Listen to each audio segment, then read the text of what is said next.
You are now tapped into Trill Talk No Cap, the only place where we do a whole lot of Trill talking and we do not cap. And today, man, we got a king, a businessman, former legendary rapper from right here out of San Antonio, Texas, man. We got the one, the only Triple B, aka Mr. Bradley Ford, man. Y'all know what it is, man.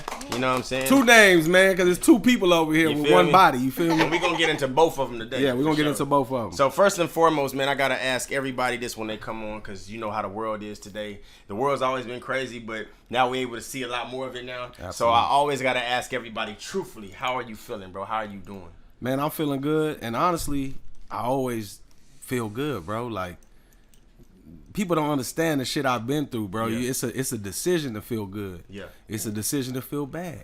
You know what I'm saying? I just decide to feel good, bro. Absolutely. You know what I mean? Absolutely. I'm feeling good, man, until the day I go. That's what I'm talking about. That's what I'm talking about. You know what I'm saying? It's a decision. I like that. That's kind of like a little gem in there. That's bro. a little gem. I drop gems all day, baby. Yeah. Like, we're going to get a lot of them out of you today. Yeah. We're going to be wearing them gems today. They can shine it. You know what I'm saying? It's a decision, man. You know what I'm saying? But first of all, you know what I'm saying? Welcome, brother. We appreciate you coming through, man, taking the time out. You know what I'm saying? We definitely, me and you have had many conversations about you being on the show. So I'm definitely glad we was able to make it happen. And, you know what I'm saying? Scheduling. So we talked like 2-3 weeks ago, and you're like, the best, say no more. Got you. So, you know what I'm saying? So it's good to have you, man. So we're going to go ahead and get right into it, because with you got a long history here. Yeah. You know what I'm saying? And there's so many different things that I think that people are really going to learn from you. You know what I'm saying? I told you before off camera that I've learned a lot and been motivated just based on like the posts that you make, and then when you do your little videos for Facebook and stuff, you like, hey man, get up and get it. Get up here and get it. I think that that's really dope that you choose to do that for people that may have just been sleeping all day, or may have just been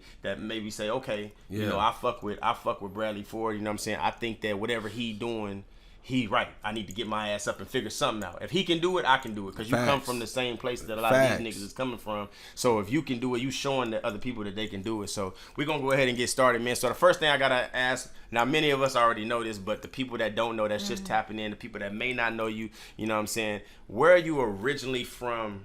You know what I'm saying? Where are you originally from? San Antonio, Texas. Okay. Right off Rhythm and Road, across the street from Fort Sam, Houston. Okay. You know, right there on Rhythm and, man, that's where I was born and raised, grew up at. Well, you know, I like to say, I was born and raised there, but, you know, we lived like other little sides. I grew up Section 8 with my mom and all that. We moved around. Right. But Rhythm and Road, man, Northeast, man. I'm a Northeast legend. You know what I'm saying? That's what's up, man. That's what's up. And did you grow up like... you know, did you grow up with siblings and stuff? Did you have like younger? So I got a big brother and I got a big sister. She's like, you know, she was my sister through marriage, but that's my sister. You know what I mean? Yeah, for sure. So I got one blood brother, but my sister is my sister. You know what I mean? It's like that blood ain't gonna make us no thicker. You know what I mean? But yeah, that's it, really, man. I was the baby, and man. That's how I grew up, man. Yeah, you know what I mean? What's up, man. Grandma raised me, Yoon Cha, little Korean lady. I'm black and Korean. That's what we was gonna ask. We was just about to get into that. We was gonna ask you what your nationality is, because I know being here, if you were a little bit more light skinned, usually people think automatically you Hispanic. Yeah, and people think I'm Hispanic, especially owning the landscape business, bro. Like, you know what I'm saying? Yeah. But I'm black and Korean. You know what I mean? I saw your grandma. She's cute. Oh, thank you. Yeah, that's my baby, dope, man. Too. My first girlfriend ever was black and Korean, so that's dope. Well, you know that mix is crucial. You know what I'm saying? That's crazy. So that So, you know what I'm saying? And I want to talk about that, too, like, because I remember one time you had mentioned about your grandmother raising you. Yeah. You know what I'm saying? And the transition from that, I guess. You know what I'm saying? Like, so from your mother to your grandmother, you lived. So I lived with my mother, right? And, you know, I'm an 80s baby, so we used to get our ass whooped if you fuck up. Yeah. But it was like, I remember vividly, second grade, you know, when you're in elementary, when you go to the nurse and they check your breathing and stuff, they lift your shirt up in the back. And I had welts on my back from them braided belts, getting my ass whooped. And they called CPS on my mom. You know what I'm saying? And it was either, back then. Yeah, it was either like foster care or who's going to take you. My grandma was like, no question. Yeah. Wow. My grandma and my aunt, shout out Gina, man. That's my heart right there. My aunt and my grandma really raised me, you know what I'm saying? Yeah. And, that's how that happened, you know what I'm saying? And my grandma, I like to speak on this because my grandma's still alive. She's 92. Hey, that's what's up. Yeah, she's 92. She's still alive. She has dementia, but she always seems to remember her baby boy. You know what I'm saying? Yeah.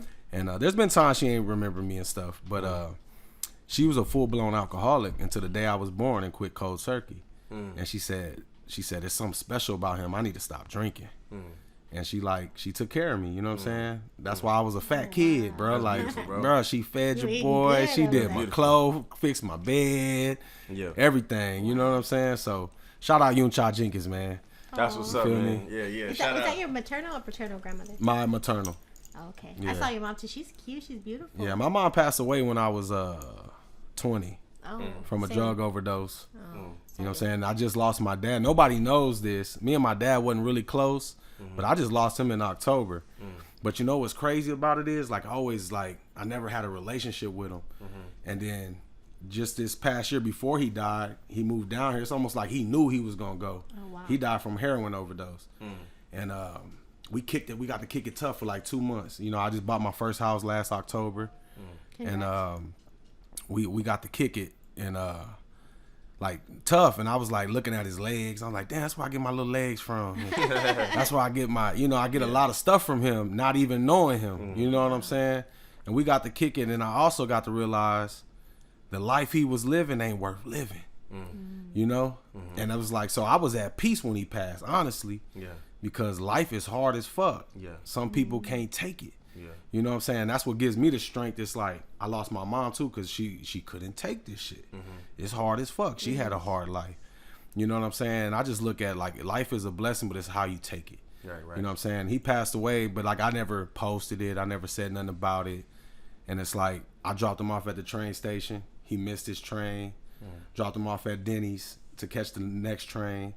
This nigga he was on the east side over there at, what's that train station? Sunset? Yeah, Sunset.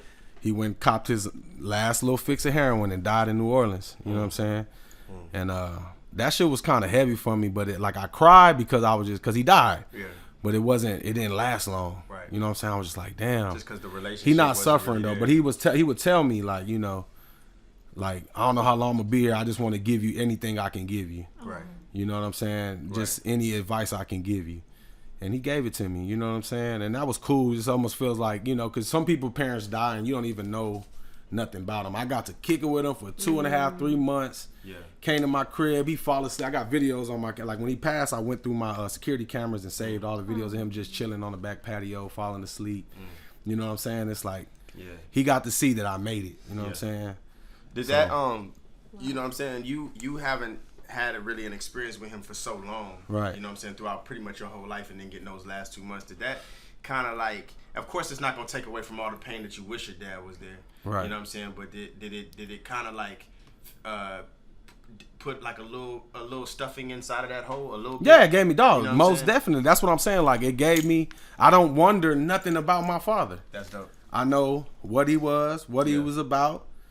I mean, there was I'm a grown-ass man now, so it was like, I'm not nervous to ask him nothing. Like, I'll go off on him and everything. Like, nigga, you tripping. Like, you know what I'm saying? Like, I look him in his eye, like, and asked him anything I wanted to ask him. I got every question out in those 3 months. That's dope. Awesome. So I really got closure. And to me, I looked at it as a blessing. Yeah. Like, I'm not going to be older or even tomorrow.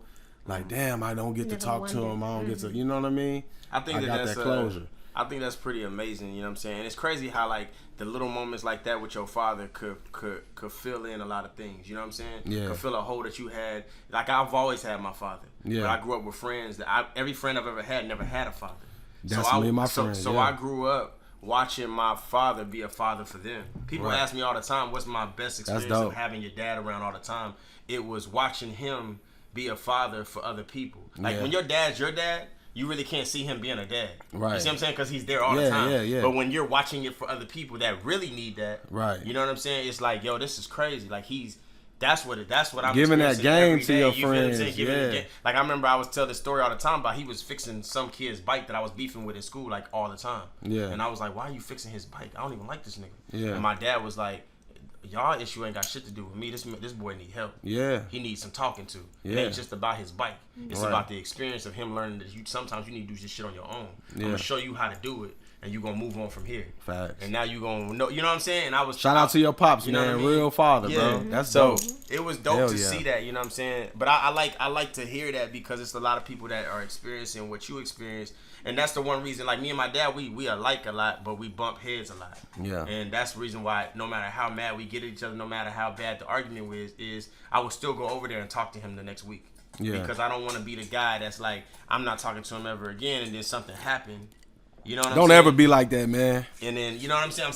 I'm scared something happened and I didn't get to tell you how I really felt. That's my fear with everybody. Yeah. It's like, if I really fuck with you or if I didn't, if you pass and I never got to tell you why. You see what I'm saying? It's over, bro. Ain't no talking to him, bro. That's it. So, you know what I'm saying? I think that's dope that you really got that experience and you was able to really tap back into that. Facts. You know what I'm saying? But big up to you, man, for being able to handle. Like you said, life is hard than a motherfucker. What you going through, what you had to go through was hard. A lot of people would turn to the drugs just because of that type of shit. Yeah, so, the same path. Yeah, so like the fact that that's one thing I noticed about you with everything though. You embrace things as they come. Absolutely. You don't try to walk around it. No. You've never been the type to try to go. You just say, I'm gonna go through it and I'm gonna handle it the way it is supposed to be handled. Dog, you know bro, I be talking to myself, bro. Like even when I was young, like I'm beefing with niggas. Like I'm not gonna run, nigga. If it's going down, it's going down. Right. Ain't nothing I can do about it. Right. You know what I'm saying? And I'm not scared to die, bro. Like, I'm not scared to die because it's going to happen. Yeah. The only thing I'm scared of is leaving my wife and kids. Yeah. At this point. You know what I'm saying? When I was young, I really didn't give a fuck. You know what I'm saying? But now I think twice about things. But, you know, I try not to put myself in them situations. Somebody said that Kool-Aid that your grandma made was always on point. Yeah, you already know. Grandma with that Kool-Aid, what? And that sweet tea. And the motherfucking double fried eggs with 4 pieces of ham and cheese. Damn. And motherfucking syrup or honey on that toast. Oh my God. What? Over there. Bro, I used to sell them sandwiches in high school because I eat them. She'll make them every morning and I have niggas lined up. Nigga, I call next on that sandwich, $5 a piece. I sell them jumpers. Already. Yeah. Yeah. Shout out to everybody tuning in right now. We got a lot of people tuning in, man. We appreciate y'all. So let me ask you this, man. And it just goes to show the power that this man has. You know what I'm saying? Like he got people, like people are tuning in. Like people tune in to Trill Talk anyway, but they are right now tuning in because my dog is here. You know what I'm saying? Bradley Ford. And I've been this way my whole life, man. I'm like Trill Talk, no cap. Like everybody knows I've always been this way. Yeah. Like this is just, and I feel like God gave me that. Yeah. You know what I'm saying? I think what's dope about you is that I've noticed about you in my experience is that you've always been a straightforward person. You say what's on your mind and you worry about how it came out later. You see what I'm saying? Like there's times where you say something and then you will probably come back and be like, hey, well, how I meant it was when I said it. Facts. You took it this way. Yeah. Which that ain't how I gave it to you, but I'm going to give it to you. So, you know what I'm saying? But I think that that's really dope because you really have to, a lot of people have to learn to be that way and they usually don't learn that shit until they get old. You know what I'm saying? It's like a lot of people are scared to say what's on their mind because they know that people just won't perceive it. And it's like with you, I love that you like, nigga, I'm not really concerned about how you going to perceive it right now. I'm just going to get this off my chest because this is what I need you to hear. Right. You feel me? Yeah. And I think that that's dope because that's literally like there's 2 skills that I believe in. That one and then not giving a fuck. Right. Not giving a fuck is a real skill. You have to learn that. Right. Because you can say all day, I don't give a fuck about shit, but you do. Right. There are things that I don't give a fuck about what people think about me, but you took 3 hours to get dressed this morning. Yeah. So you gave a fuck. You see what I'm saying? So there's things about us that no matter what we say, we're gonna give a fuck because it's how we present ourselves to the world. You feel me? Right. And that's one way with you. You know how to do that without actually having to think about it. Yeah. You just do it. My wife tells me that all the time. She's like, I just love how you don't care what people think about you. Yeah. You know, like, if you gonna accept me or not, there's billions of people in the world. Not everybody gonna accept you. Yeah.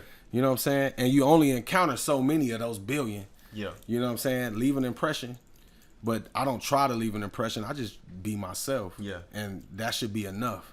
I think that's what's special about you is because whenever you have a conversation with you, you never forget that shit. Like every conversation I've ever had with you has always been like I can remember that shit. You know what I'm saying? Like I don't remember half niggas be like, "Hey, Strong, I talked to you the other day." I'm like, no, I don't remember my nigga. You know what I'm saying? Like you gotta read. Niggas hate. They get mad about that. You know what I'm saying? Like, I just told you that. Yeah. Like nigga, I ain't thinking about that shit. You know what I'm saying? I'm thinking about other shit. You know what I'm saying? Right. It's like, but certain niggas it resonate with you when they talk. It's like, okay, and that's the gift you got. You got niggas want to hear you, even when which we gonna get started in a minute. Which we gonna talk about the music. But when you was doing music heavy, niggas wanted to hear you because even outside off the camera, the interviews, the way you talk, the way you brought the energy in, that was your role. I'm all energy. You know what I'm saying? That was your role in that thing, which we gonna get into right now because I feel like I'm gonna just fall into it. You got your accolades in here. Everybody saying best boss I ever had and Ford Landscape Deep. Hey, man, shout out to all my guys, man. My staff, they in here, they tuned in. Love y'all boys. We a team. We a brotherhood. They know I run my shit like a family. Honestly, bro, I run my company like 15-5 was ran. Because we was a brotherhood. You know what I'm saying? But I wasn't in charge. I was like second in command. I was the youngest one, but I was second in command. Shout out my dog Michi. We was both like second in command. And everything was going good. But the leader lost his way. I can't say... Wait, don't get into it yet. Yeah. But I'm just saying, but he lost his way. But when it comes to running my own organization, I'm the boss. Yeah. My guys know I got their back 100%, whether it's work or family or just outside of this. I got all my guys back. And it seems as long as people know how to really do the job, you give an opportunity. Gotta know how to do the job. Because I seen you post shit like, yo, if you like, I'm giving opportunities for anybody who want to join, but like, know what the fuck you doing. Like, don't come in here like not really knowing the job, because then nigga, you wasting your time. And I get that. Yeah. You know what I'm saying? That's what I find hard is like, especially with trying to run your shit like a family and trying to, you know what I'm saying, run it like also a business, is that people also have to understand that, yes, we're family, but it's still a business. Right. You know what I'm saying? And people have to understand that. Like, you know what I'm saying, is that at the end of the day, we are family. We gonna always rock. But you gotta come every day ready to work and do your job. Work, bro. You know what I'm saying? If you came like, well, we like based like family, I'm just chilling today. Like, nah, that ain't how. And that happens too. You know, and that happens too. It's like, damn, nigga just think this shit is just a hangout. Yeah. And that happens. Yeah. You know what I'm saying? Like, but bruh, we here to make money, bruh. Yeah. But this is like a little analogy I use with my guys. We don't want no problems, man. We ain't trying to go out and fight nobody or nothing like that. But it's like, we at work, we work together. But it's say we out drinking, and I tell them all the time, if somebody was to bring some problem, nigga, we riding. Yeah. All the way. Ain't nobody running out the door. Yeah. Like, we riding. Like, we a family, bro. You know what I'm saying? We eating. This is what provides the money to feed your family and pay your rent. Right. You dig? Right. So, hell yeah. That's what we on, man. There's a story, right? And I've heard like maybe 3 different versions of this story. So I want, and I think you was the one where it was a major part of the story. So I know you went to Sam. No, you went. I'm sorry, you didn't go to Sam. I went to MacArthur. You went to MacArthur. Yeah. But I met Black and T Crazy. But you had just recently got jumped. Yeah. Okay. You got jumped by some niggas at Sam. By some niggas at Sam. So when you got introduced to Blackout and T Crazy, when you went over to the house, they had Sam jackets on. Yeah. Or there was a Sam jacket on the chair. There was 2 different stories. Like I said, yeah. Somebody had a Sam jacket on in one story, and then on the other story, the Sam jacket was on the chair. So, and you walked in like, oh, this is setup. You know what I'm saying? Yeah. But I guess it's like y'all laughed it off or whatever. So how that went was, when I was 16, I've been rapping since I was 14. Shout out to my nigga Meech, just my brother, man, my big brother. And he used to do beats on Fruity Loops, you know what I'm saying? And we had an apartment right down the street from MacArthur with his grandma. And I walked in one day. I had my big ass afro and shit. I walked in, and all I seen was T Crazy. His back's turned. He over there by the computer standing over Michi. And I see a nigga with a Sam's jacket on. Okay, so that's the true story. It was somebody, T Crazy had the Sam jacket on. T Crazy had the Sam jacket on. It wasn't on the chair. It wasn't on the chair. And I said, man, who these niggas? Oh. Michi's like, hold on. Go outside, man. Go outside. I'm like, man, who these niggas in here, man? Like, nigga, we don't fuck with them niggas. Yeah. You know what I'm saying? I was mad because I just had got jumped. Yeah. And that's what from the truth, right? When I told you I got jumped when I was 16 from the truth. Yeah. So I was like, who these niggas? And Mitch was like, nah, it ain't them niggas, bro. Like, they cool, dog. They rap and shit. You know, and they were signed with 15-5 first. You know what I'm saying? This so was Black like, and T was already signed at 15-5. They were signed for 2. 15-5 started 2 weeks before I met them. You know what I'm saying? They were the first artists of 15-5. Now that's a story. That's a part of the story we never heard before. So it was fresh. Like it was a baby, fresh. It was fresh. Baby. Yeah, they were the first artists. T Crazy and Black were the first artists. Killer met Black on the East Side. Yeah, and was like, told his brother Pharaoh, he's like, man, I know these little young niggas, they cold. And nigga, they was cold. T Crazy to this day is probably one of my favorite artists, bro. He was killing shit back when we was kids, bro. Yeah. And so I gotta ask you this quick question because I want to say this. So this is how I perceive it, right? You was like the energy. Yeah. You was the face. Yeah. You was the guy that could talk. You could sell salt to a slug. Yeah. That was you. That's me. T Crazy was the business. He was the lyric. T Crazy was an artist. I wouldn't say he was the business. He was just a co-artist, bro. But he had the bars and he had all that. And Black brought energy too. That energy type flow. Yeah. Like, you know what I'm saying? Like, Black got lyrics, obviously. Like he could spit. But you was looking more at T Crazy for the punchline lyricism, and you was looking for Black to bring that energy, high energy, crazy flow. Yeah. And then you was just a hype and shaking the dreads. So I grew up in the crunk era, so I was the crunk nigga, like Bone Crusher. You know what I'm saying? Like, I'm a fat nigga. You know what I'm saying? I'm just like, I'm loud. Somebody said you used to rap about food in school, and it was fire. So look, I won my first freestyle contest at Club. What was it? It was right there on Broadway. Damn, what was it called? Antrim? And I think it was Club Antrim, and they had like 4 different rooms to it. Okay.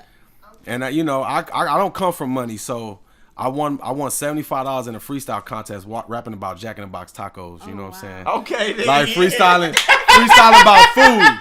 Yo. So funny story, real quick. I've known Trip since I was 15, and I used to work at Abercrombie. I worked during the day. They worked the overnight shift. And we had a cool manager named Ronnie. White boy, right? Yeah. And they would come in, and they would have ciphers in the back of at Abercrombie, man. And they would bust out. I eventually went from the day shift to the night shift, and that's how I became real close with them. And they were always having ciphers while they were putting everything up. Boom. Making music on the counters and everything. That's crazy. Do you remember? Hold on, Secret. Do you remember when we got in a fight? Yes, I remember everything. Dog, this dude looked like Sean Paul, bro. You fought? I fought a nigga. Was he work there? He worked there. We all worked there. So we like, it's overnight stocking. Like we folding clothes, restocking the shelves at Abercrombie. Oh, y'all closed. We closed. Y'all just, so y'all worked like after it was closed? After it was closed, after hours, right? Okay. We worked till about like 1 o'clock in the morning or so, right? And the nigga walked in the room and I said, just give me the light. And he said, man, don't be fucking talking shit. And I said, so when I disrespect somebody, that's the thing. When I disrespect somebody, I'll apologize, right? Mm-hmm. I said, my bad, bro. I thought you could take a joke, man. I apologize. Then one of my homeboys kept on laughing. I didn't say nothing. He kept on laughing. Yeah. He said, bitch ass nigga, I told you quit talking. I said, bro, hold on. I already told you I apologize. You ain't gonna be calling me no bitch ass nigga. He was like, what you want to do? I said, nigga, what you want to do? Go crazy for niggas. But peep this though. This is how to show you how real of a man I am. And this is just really like on the new generation. You know what I'm saying? We went to the back room. We cussing and shit. And I'm like, nigga, what you want to do?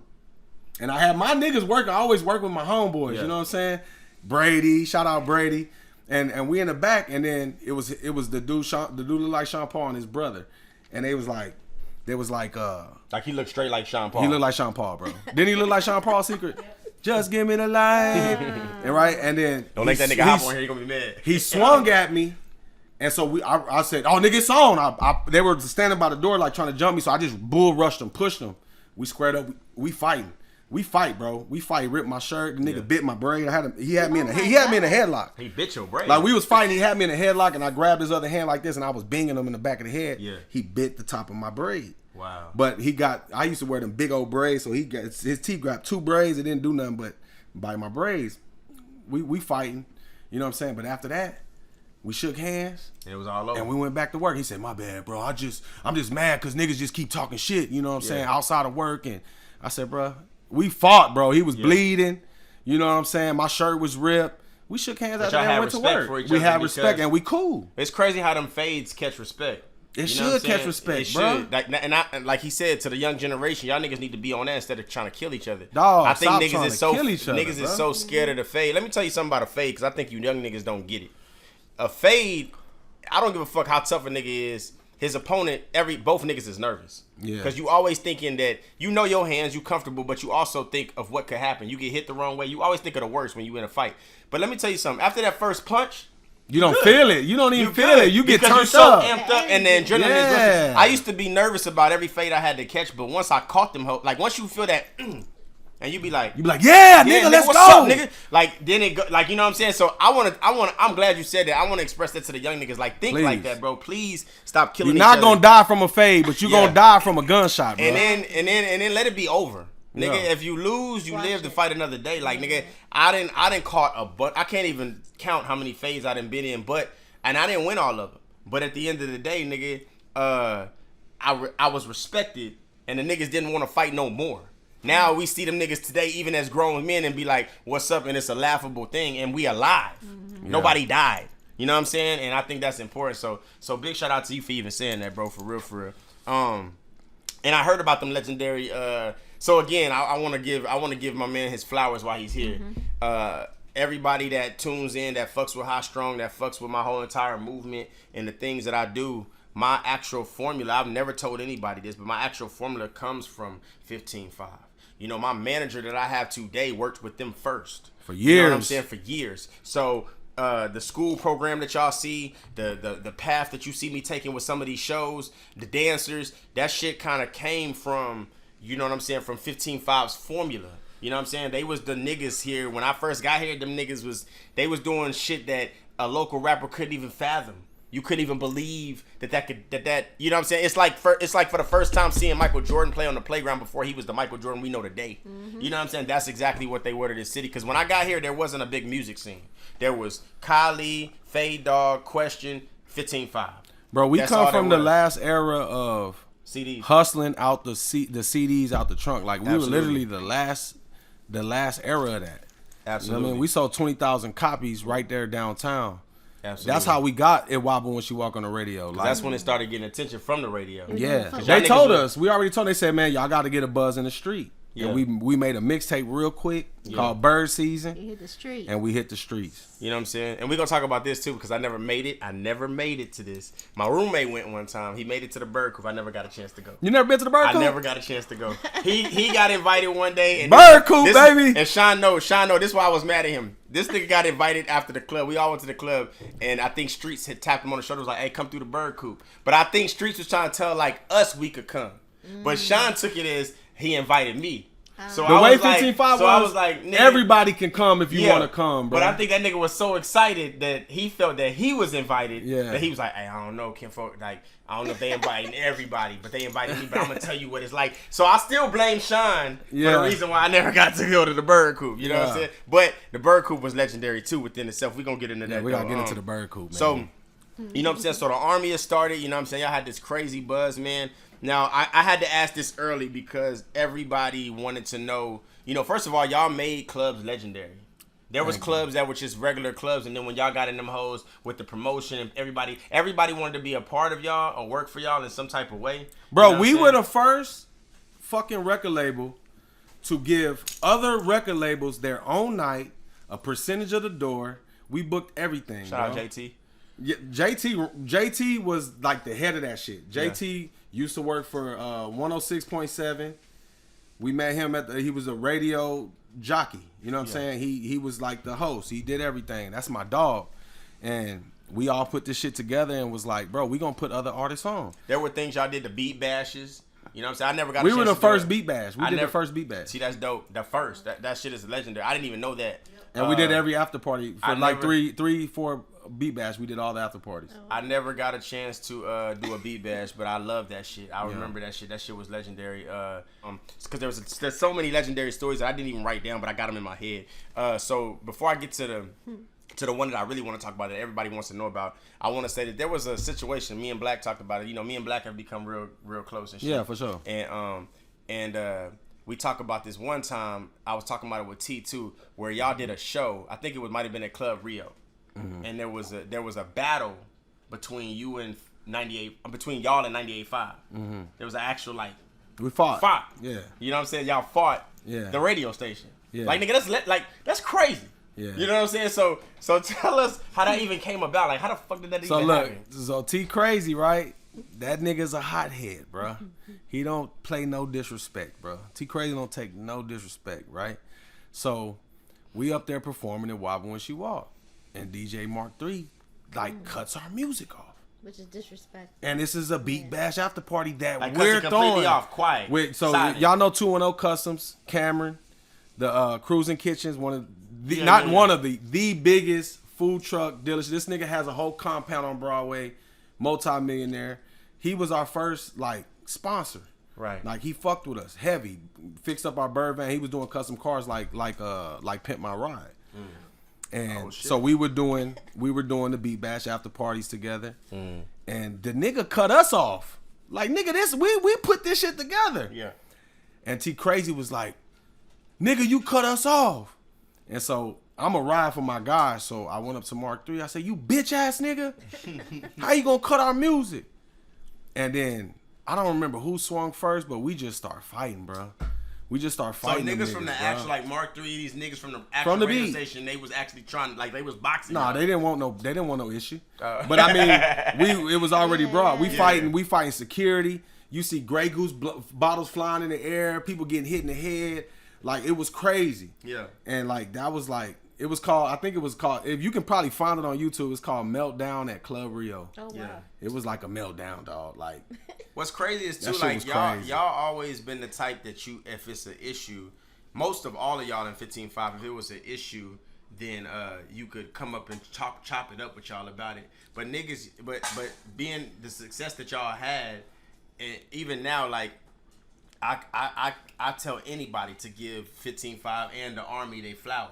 Yeah. Like, don't say that you just came to the tone and you started some shit, because you can't say that without mentioning. When you go down the history books, when all this shit turns to dust and they start opening the history books, you cannot ignore that 15-5 has a whole chapter in there by themselves.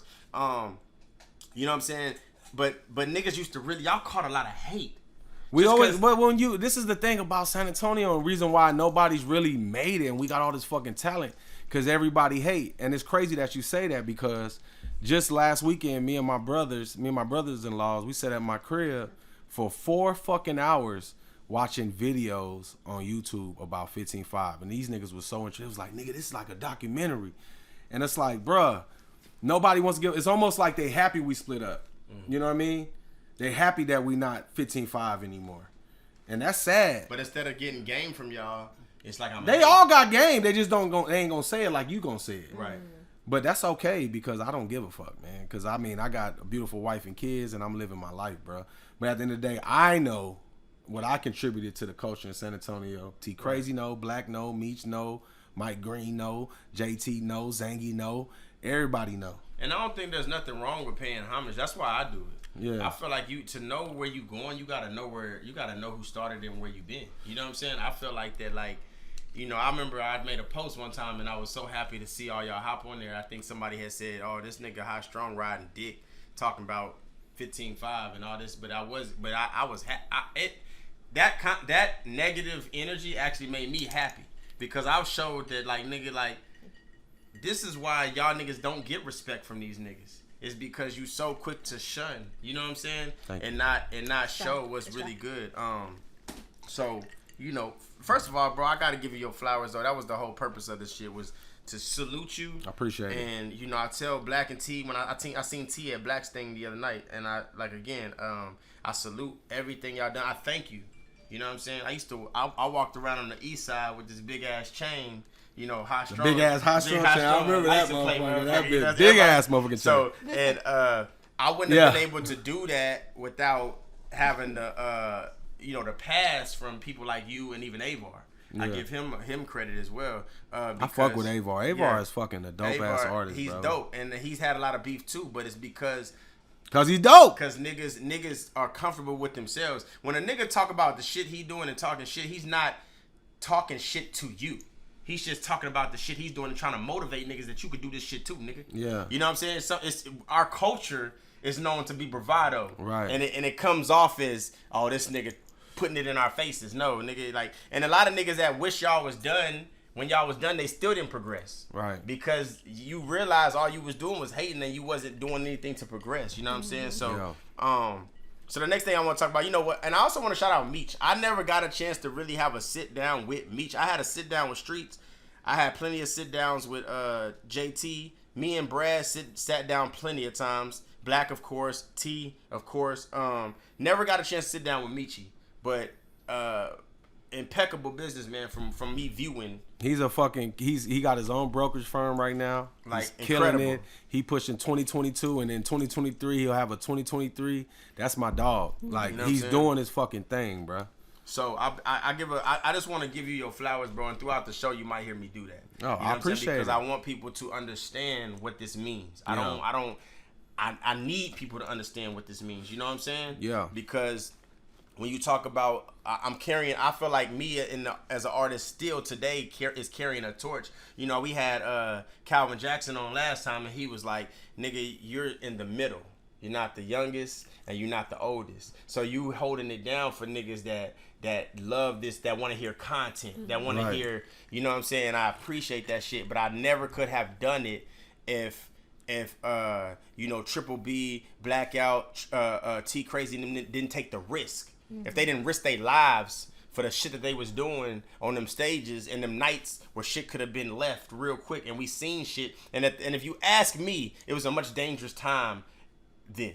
You know, I mean, it's probably more dangerous now, even though I got shot in my face at wait, we gonna talk about don't do you know it. We gonna get into that. Okay, yeah, we gonna I got my niggas. So you got into the dangerous times. All right, but so let's talk about this. We're gonna talk about something that nobody has ever fucking done. I don't even need my pad for this. Y'all see, I'm opening and closing. These gentlemen, these kings, these motherfucking niggas won a fucking Grammy. Yeah. Got a fucking Grammy. Listen, if anybody knows me, y'all know that my whole career I've said that all I want to do, everybody always asks, what's your hype? If I won a Grammy today, I literally could retire from music and I wouldn't have to do it no more. Anything after that is a plus because I already achieved the goal that I wanted. Yeah. I've always wanted to win a Grammy, so even if you never heard my music, never heard of me, you came in here and you seen a Grammy and a trophy case in this apartment, you say, I ain't never even know this nigga did music, but you know I wasn't handed that, and you know that I didn't steal it. Right. It's got my name on it. Right. So, you guys won a fucking Grammy, Brad. That was the demise of 15-5 too. Right. That was the demise of 15-5, honestly. But, bro, you know what I'm saying? Yeah. You feel me? I'm forever part of it. That's what I'm saying. Can't nobody take that from me. But I don't have a Grammy in my crib. Yeah. You know what I'm saying? And just to get into that Grammy. So let's talk about the Grammy situation from your standpoint, because we hear it. All right. So this is the thing, bro. This is the thing. When I was 19 years old, we sat in a lawyer's office downtown San Antonio. We all signed a 15-5 was a real business. We all had percentages locked in on paper. But it was a trust thing. We young kids, bro. Like, we trust you, right? Yeah. We moved to Atlanta when we had a Wobble When She Walk on the radio. We blew up. We had deals on the table, which is another thing we'll get into later. But we was like, all right, we need to move to Atlanta. We was the first niggas to pick up and move the fuck up out of here and say, you need to get it somewhere else. And y'all lived in Atlanta for what, 6 months? I was there for almost 10 months. 10 months, right? We worked at Fresh Express where you get your lettuce and all that shit. You know what I'm saying? Like, it was 7, 8 niggas in a 3-bedroom in Jonesboro South, right there on Yarmouth. That's the street name, Yarmouth, right there on a dead-end street. Mm-hmm. And we grinded, and everybody put in $75. Pretty nice area? No. It was in the hood. Oh, okay, it was in no, the sir. In it was in the hood, in ATL, Jonesboro South, you know what I'm saying? And we worked. I didn't have no kids. All these niggas had kids and child support, so their check was itty-bitty.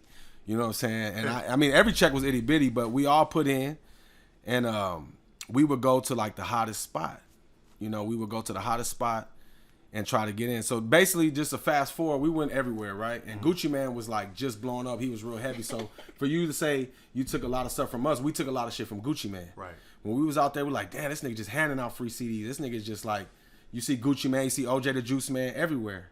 You know what I'm saying? CDs everywhere. And we went to Atlanta 300, was a bowling alley. And so it's a bowling alley on Sundays where all the stars be at, but they don't be at the regular bowling alley. They had these 15-foot doors that you would go through, and that's where the VIP was. And through that journey, we met. Y'all remember that comedian that Shawty, what you like? Yeah, right? Shawty. That was our nigga. We fucked with him. Like, that was my first introduction to comedy. And his wife made those glitter shirts that was popular with the glitter letters. Remember Shawty Lowe's first video? Yeah. He had those glitters, so she made us something. Rest in peace, Lowe. It said the Army on it and all that, so we would wear those. And we bought these fake chains with these diamonds in them and shit, try to glisten. Because we realized at 300, every nigga that was walking through them 15-foot doors had a nice icy chain on. They was somebody, right? But obviously, 8 niggas can't just walk in the door because we're just, they don't know us like that. Yeah. So we advised the plan like, all right, we gonna walk in. When the bouncers stop us, we gonna talk. This is how the whole Grammy shit came about. We gonna distract the bouncers. Pharaoh, you the head, sneak in, and we gonna just be like, man, well, I thought I was, you know what I'm saying? I thought it was good. We distracting them. He walk in. We did that about 2-3 times. He in there mixing and mingling. Oh, wow. So he meeting these people. So now he's invited in. He met Shakespeare, the nigga that used to write for Beyonce, NSYNC, all them, right? This was right when the recession hit in 08, 09. So Pharaoh had to gift. I never met Pharaoh. Pharaoh got to get the gab. I never got a chance to meet Pharaoh, but he had. So he had to gift the gab. I used to be in my feels about Pharaoh, right? And I mean, I'll never fuck with him again. But I gotta be 100 and be real. Like, he gave me a lot of game. You know what I'm saying? He just lost his way. It seemed like a lot of people don't really fuck with him from the 15-5. Like, everybody I talk to, nobody fucks with him. They say that we don't fuck with him, but like nobody, not even his brother. Yeah, so cause he the nigga with the Grammy. He's the nigga. So this is how the Grammy went, right? So I said we signed paperwork. We supposed to do this, right? We get in. So I'm gonna try to say as fast as I can. We go into the 15. He goes into the 15-foot doors. Then every Sunday we go. We sipping a little. We buy a drink, cause them drinks expensive. We sipping on ice and water, like we just barely sipping that bitch, trying to look cool, right? He goes in there. He's invited every time in there. Sometimes he go by himself, right? At this point, recession hit. That $75 every week is not cutting it for rent. It's like recession up. Gas is $5 a gallon. Damn. Like. Niggas, then? Yeah, this was in 09 when the recession hit. You know what I'm saying? When everything, the whole housing market crashed. So we got to come back to San Antonio. You know what I'm saying? We like, Pharaoh, you right there. He's like, cause he's a writer cause we were all writers, bro. Like we go with the times. Like, that's why we danced and shit like that. It's a business. Was there music that you wrote for people that I never wrote nothing. I never wrote nothing for nobody major. Okay. You know what I'm saying? Which I could have, but I mean, I was holding on that. You know what I'm saying? Because Pharaoh holding us all on that. Do you suggest that for artists now? Oh yeah. To write? Oh yeah. Oh yeah. And if any of y'all need some hooks, I still got it. I will do that all day.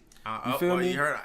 When you hear I'm the hook king, when nigga. You hear hooks when you hear hooks that sound like, you know what I'm saying, Trip, I'm the hook king, bro. To come through the studio, you know what I'm saying? I am the hook king, bro. We gonna talk after. Yeah, I'm the hook king, right? So anyway, he gets in there, he gets with Shakespeare. Fast forward, he started living with Shakespeare. We in San Antonio, right? But before that, he was staying in one of those weekly pay hotels. Mm-hmm. Like, I was sending him bread. Everybody was sending him bread because we came back home. We can get money at home. Right. So we sending him just like, nigga, we right there. He's like, we right there. Yeah, stay and keep meeting people. He gets in with Shakespeare. He writes Blame It on Alcohol for Jamie Foxx. It was supposed to go to Young Jock first. Right? Gets in there, writes it. Fast forward. He's like, nigga, we got a Jamie Foxx, T-Pain. This shit finna be crazy. Fast forward. He called us at the Berkeley. Nigga, we won a Grammy.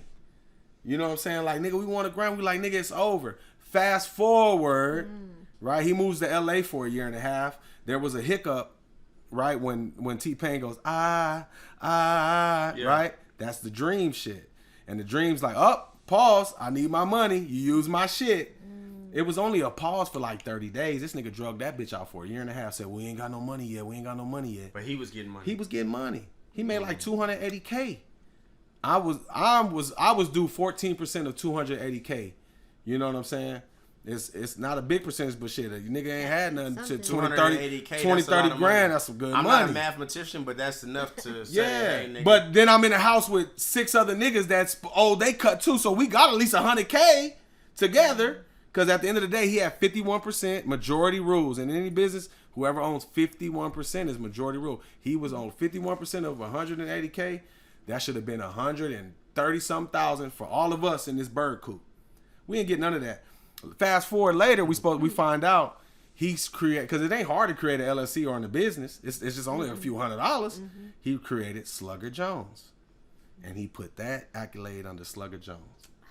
So Slugger Jones has the Grammy. 15-5 don't have the Grammy. But nigga, we have the Grammy. Because you wouldn't have got into that. You wouldn't have got into those 15-foot doors if it wasn't for us. You wouldn't have stayed down there if we wasn't sending you money. And it was the thing with us where we have several artists.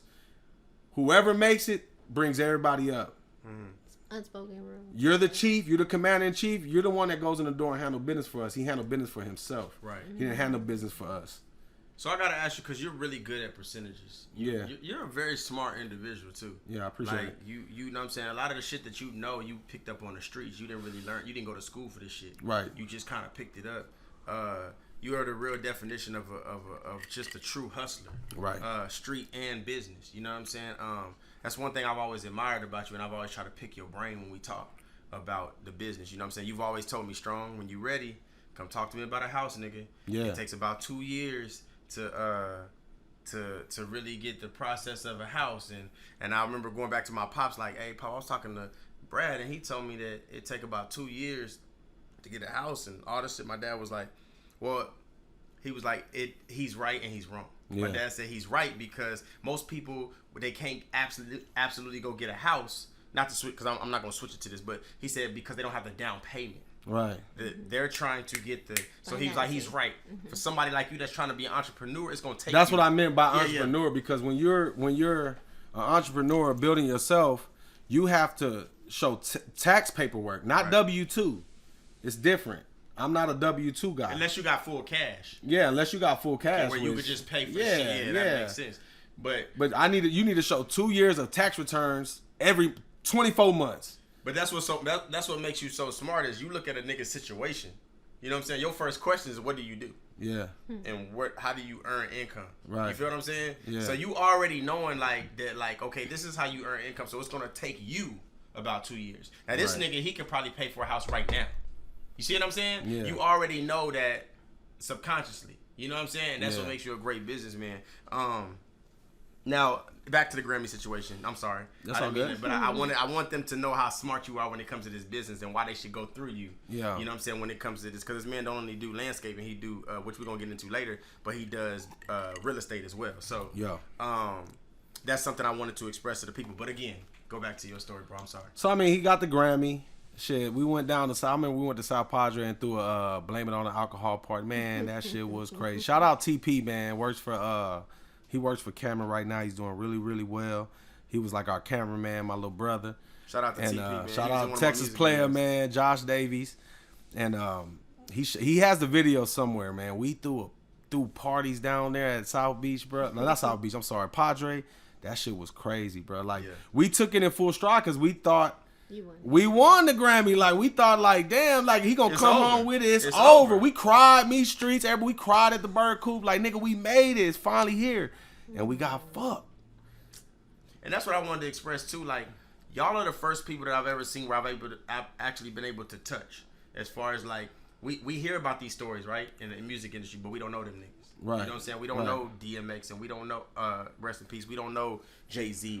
We just watch this shit on like camera and we get to see like what they side of the story is, right? Right. But y'all are the first Michael Jordan that we was ever able to say, hey, what's up, bro? I could see this Michael Jordan. Right. You see what I'm saying? And I use Michael Jordan because he's such a, you know what I'm saying? I don't give a fuck if you don't even follow basketball. You name Michael Jordan, you're gonna know who the fuck you talking about, right?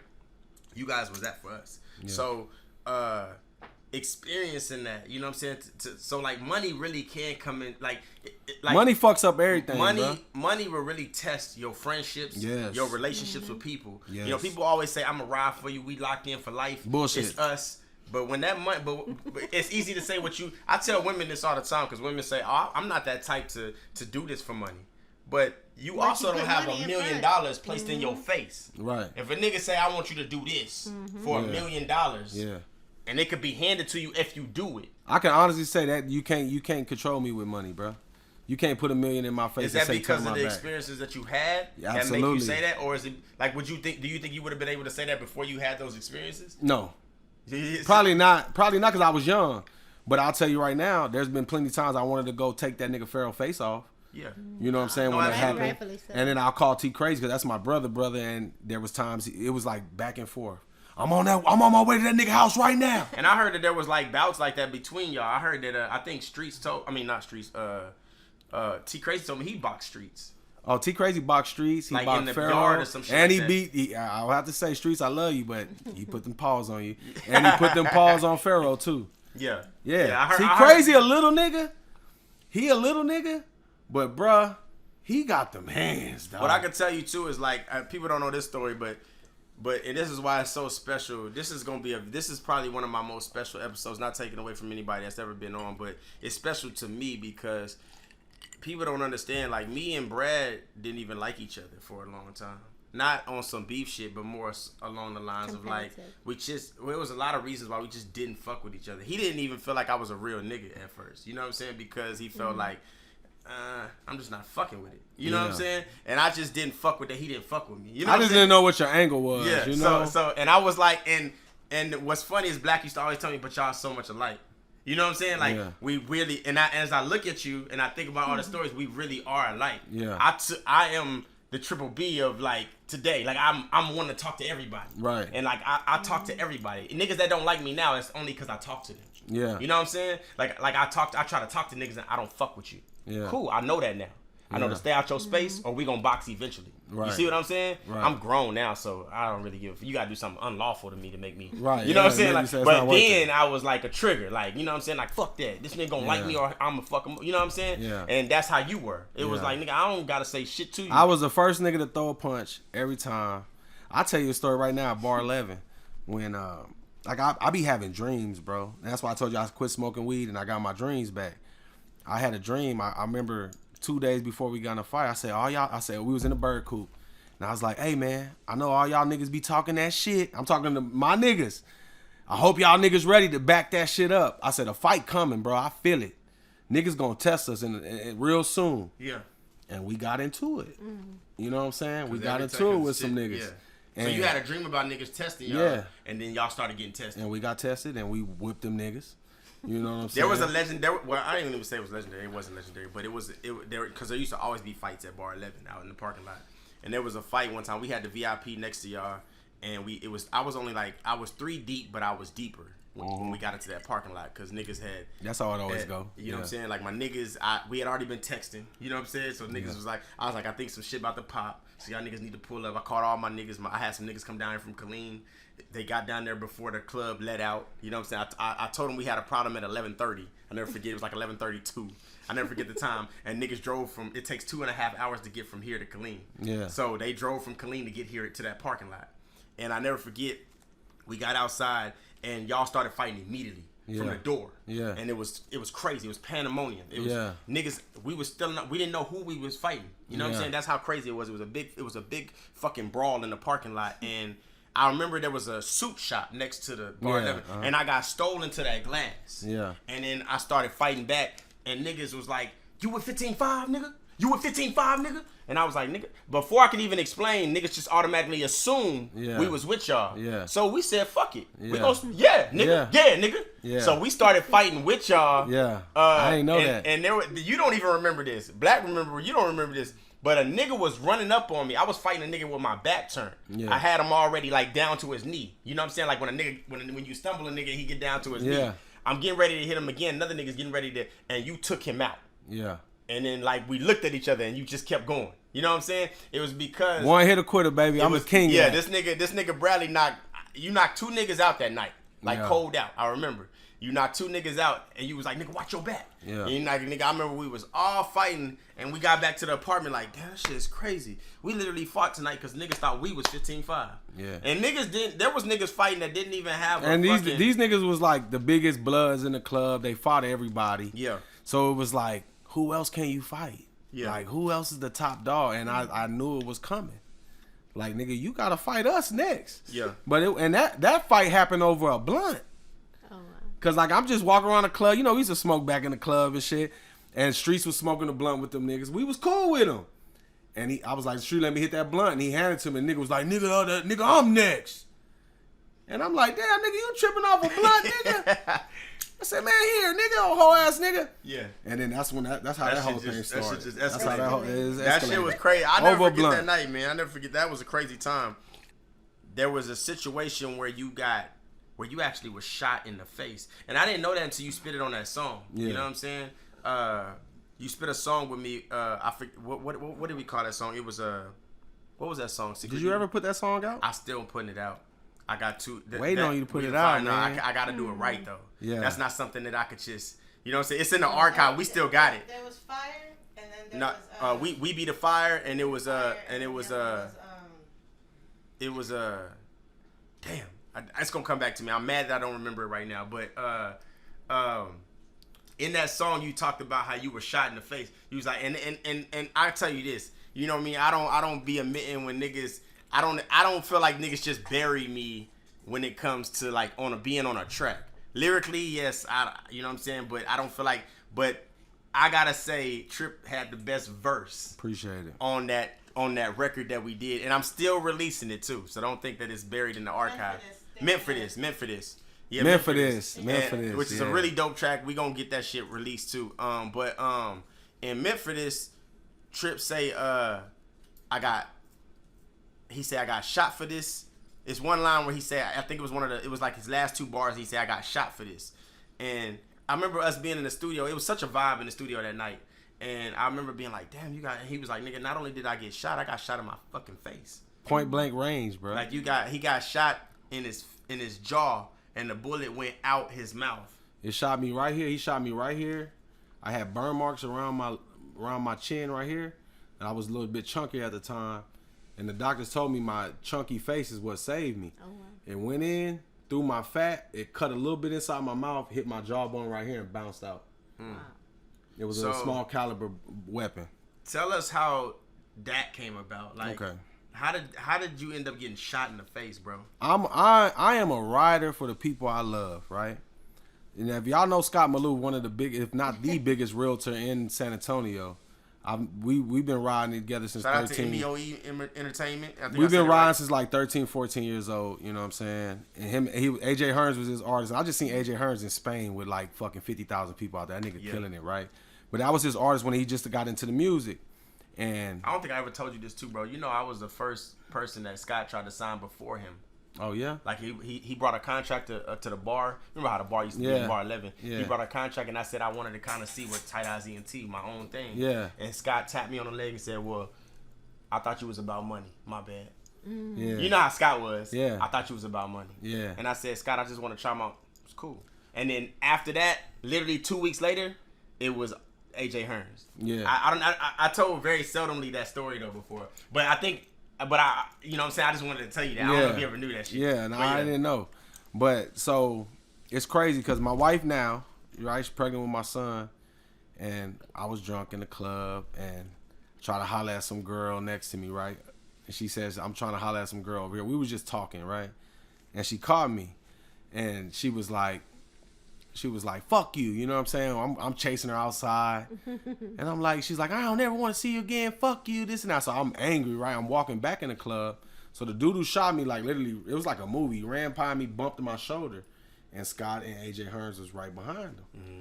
And Scott was like, that motherfucker talking about he gonna shoot us.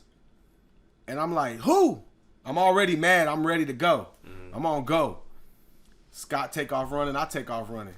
I'm a big nigga. I pass Scott up. I'm chasing it there. Now, I want to say this. I would have shot me too. Okay? So it was justified. Nigga shot me justified. You know what I'm saying? Like, I would have shot me too. Big ass nigga running at me. You know what I'm saying? 3-4 niggas running at me, right? He's running to the truck to get his pistol. I'm not knowing this. I'm running after him. There's a truck right here. I go around this way, around the back of the truck. Blackout. We always clown Blackout for this. Blackout comes around the front side of the truck, hits him. He don't put enough power in it to get that nigga out of there. He hits him. As I'm running around the truck, dude grabbed a pistol. His back is turned. I'm cocked back, finna blow this boy up. He turned around like this. Boom! Gives it to me right here. Bow. My head goes back, but I'm already running. I got the momentum. My head goes back. I grab him. I throw him in the truck. So you just got shot and you still fighting? Yeah, I throw him in the truck. I got shot. I just heard it. Like, it was just a flash in my face. Real loud noise. I threw him in the truck. And then I just like, because of course I heard the boom and the flash. I threw him in the truck. I ran. Mm-hmm. And you hear, boo, boo, boo, boo. You know how when they say if you're going to shoot at you, you're going to zigzag? Nigga, I'm running like this. I'm zigzagging. Yeah. I run across the street back to the front of Bar 11. And the cops were out there. Like, it was like security guard, but it was like cops, sheriffs. And I get across the street, my heart is pumping, and as my heart is going, poof, poof, poof, poof, blood's going, oh shit, shooting at my face. I go like this, and I feel a hole in my face, and I go like this. I said, oh my God, I got shot in my face. I fucking got shot in my fucking face. I'm just saying that. Nigga shot me in my face. I'm bleeding. Everybody come out the club. Nigga, you the new 50 Cent. Nigga, you the new 50 Cent. And I'm like, bro, I got shot in my face. And the cop goes, they try to chase him. He popped the curb, take off in the truck. And the cop's like, you need an ambulance? I said, nigga, I got shot in my face. What you think? Oh. You know what I'm saying? Then my homegirl, Tanisha, pulls up in the car. Skirt, get in. I jump in. She take me to the hospital. And I'm just calling everybody. I didn't feel no pain it about 45 seconds of pain when I ran out of people to call. I called everybody. I called all my niggas, all my friends, like, bro, I just got shot in my face, bro. They're like, man, shut the fuck up, dog. Stop playing. I said, bro, nigga just shot me in my face, bro. And then I get over to I go to the nearest hospital, which is like Northeast Baptist. And they're like, we don't got a trauma unit down here. You need to go to Bamsey. And, so then they put me in the ambulance. I get to Bamsey, streets pull up, T pull up, everybody got pistols in their waistband. Like, where these niggas at? Michi goes up to bar 11, and he just knocking niggas out. Where's Scott at? Where's Scott at? He just hit nigga like, hey man, just chill. Bow! He was looking for Scott. He was looking for Scott because he blamed Scott. You know what I'm saying? But and no pun intended, but I fuck with Scott for many reasons, and I don't for many reasons. But he and because this is Trill talk, no cap. You know what I'm saying? But Scott was, to me, notorious for like walking outside like some shit was gonna pop with him and then never getting involved. Yeah. You know what I'm saying? Like I seen that where he used to hang with a nigga named Cyrus too. Yeah. And them niggas would like Cyrus, yes, but Scott, I never seen that.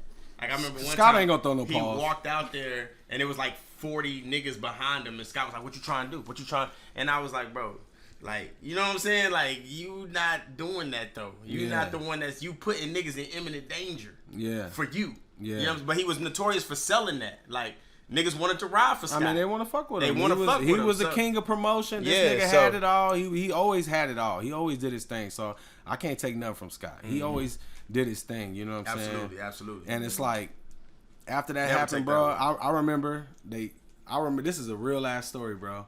I'm in there getting a CAT scan, right? So when you get shot, it's trauma. No matter where you get shot, they strip you naked.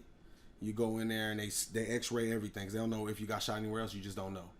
You know what I'm saying? And then they put me in the CAT scan, and the doctor's behind the glass, and he was like, "Man, you lucky. 1 inch lower would have hit your main artery right here, your jugular, and you would have been out. You would have bled out in 3 seconds." And they knew at that time I was a rapper, right?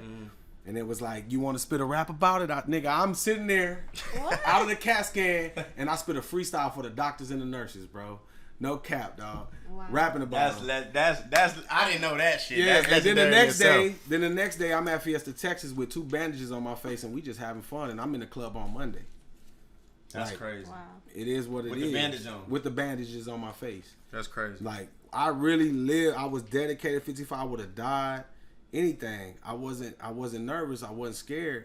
You know what I'm saying? Because I already felt like growing up, I ain't have a mom, I ain't have a dad. I'm in this bitch by myself anyway, so it really didn't matter. That's why when I was young, I was really careless. You know what I'm saying? And just reflecting now that I have my own family, what I always wanted, it's like, I would never be that careless now. You know what I'm saying? But then, I didn't give a fuck what happened. I didn't give a damn what happened, bro. I just know I'm riding for my team, nigga. I'm a die legend. Yeah. Like, man, that shit ain't worth for nothing now. Yeah. But back then, that's what my way of thinking was. And like, I always fought, bro. I always fought. Like, right. Cause it's funny though, I'm just being real. Like, when I grew up, I was fat. I looked like a dyke. You know what I'm saying? I was fat, long hair. Like, I hung with all the niggas that was, I was a fat nigga. I hung with all the niggas. I hung with all the niggas that was fucking everybody bitches. But they were scared to fight them. They wanted to fight the soft looking nigga, the friendly smile. They always want to fight me, but every time they come, I've been in so many fights, bro. But I beat niggas up. Like, what you mean, nigga? You don't know what I've been, nigga. I will beat your ass up. And I would beat niggas up. So I was never scared of confrontation. I was almost ready for it because I had a lot of my mom smoking crack, shit like that. I was angry. I was ready to let this out on a nigga. Like, what you mean? That you want to let out. Yeah, I'm ready to put this out on you, nigga. And you niggas was everywhere too. I mean, y'all went to SAC with me. Yeah, you know what I'm saying? I used to have a classroom in that main library, the main building. When you walk through straight from the bus stops all the way to the library building, we had a class like two from each other. You know what I'm saying? I don't know how to say it, but like 2 classrooms from each other. Yeah. And every time we would let out, we would always run into each other and shit like that. Yeah. So y'all niggas was in college. Y'all niggas was businessmen. Y'all niggas, and the crazy thing is just like, man, like, y'all just did so much, bro. Yeah. You know what I'm saying? Y'all did so much for the time that y'all had that shit. It's just crazy. Like, you know what I'm saying? Y'all literally was, like, people say all the time, I got the city on my back. Y'all literally had the city on your fucking back. Nah, you know what I'm saying? We Even felt with like the R&B shit, I did a song with I don't even think a lot of people know this, but I did a song with Mike Green. Yeah. We had a song together on one of my first mixtapes, The Exam. And I remember y'all came to my show because he was performing that day. And y'all was you was asking me like when my boy gonna go on, you know what I'm saying? Yeah. And, but a lot of people don't know, me and Mike had an argument in the studio. You know what I'm saying, about the song, because Mike he stood his ground on a lot of shit too. Yeah. He's an R&B nigga, but he stood his ground. Yeah. And we roll with 15-5, nigga. We stand our ground. We almost got into a bout between each other on the song, because I wanted it sang a certain way. He didn't like the way that I wanted it sang, and he was taking his time, and I was like on some shit like, man, I know my verses already. And it got to the point where we was at my producer's house, which was Drumline, and he threatened to call y'all. Like, I'm gonna just call my niggas to pull up here. I was like, nigga, you gotta make it to the phone. Yeah. You know what I'm saying? Like, this is a conversation we was having in the studio. I'm like, before you touch your phone, nigga, I'm already gonna go. Yeah. You know what I'm saying? And Mike was like, what you trying to do, nigga?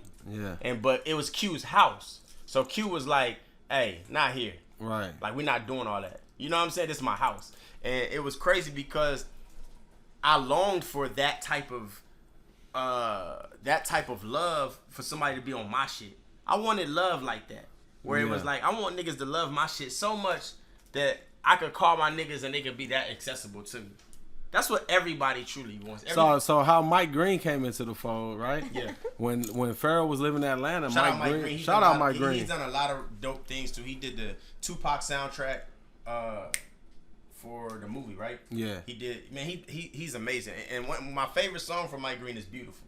Yeah. You're beautiful. Yeah. You're beautiful. That I listen to that shit still to this day. So, but anyway. So Mike Green came to fold. Pharoah met him back when he was in Atlanta. We was down here, and he's like, man, we already had the bird cool. He's like, man, I'm gonna bring my little young boy Mike Green, man. Y'all make sure he home.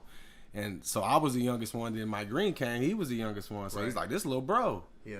He was like this was like our peak, 15-5's peak when we came back from Atlanta. So Mike Green came in like, you're a star for as far as your eyes can see. Right. So in San Antonio, nigga, we were superstars, bro. Right. Mike Green came down here. He never felt like a superstar until when he came down here. He was like, nigga, I'm Mike Green. Yeah. Like, we like, this little bro, this Mike Green. How did y'all discover him? Pharoah discovered him. From here? From Atlanta. Oh, Atlanta. He was already in Atlanta. He's from VA. He was in Atlanta chasing his dreams. So he left by himself to Atlanta. He was living with his manager, Alana, out there in a penthouse. He was up there with what's the white tee? What's the M-I-Y-T. What's them? They lived up there on the same floor. It was big artists that lived on the floor, but he just wasn't getting his break. He came down here and we was the kings of this shit. We had a club night every single night. So when y'all moved back down here, he came with y'all? He came after we already established. Okay. We established ourselves back down here. You know what I'm saying? Okay. But what's crazy is y'all moved and y'all bust. It wasn't gone. Oh yeah, it got bigger when we left. It got bigger when y'all left. Yeah, because y'all was like, people were still looking to y'all like, yo, this is crazy. Like, these niggas, they the first ones to really say, I'm gonna take the dream somewhere else. Yeah, you know what I'm saying? Atlanta's where I lost my weight, bro. Like, we literally bought a basketball goal from the garbage man. Right, he going around doing bulk pickup. There was a basketball goal they had. A third of the basketball backboard was broken off. It was a glass board was broken off, like a little like plexiglass or whatever. We put a little piece of wood on there and we hooped in that dead end every day until it was time to go out.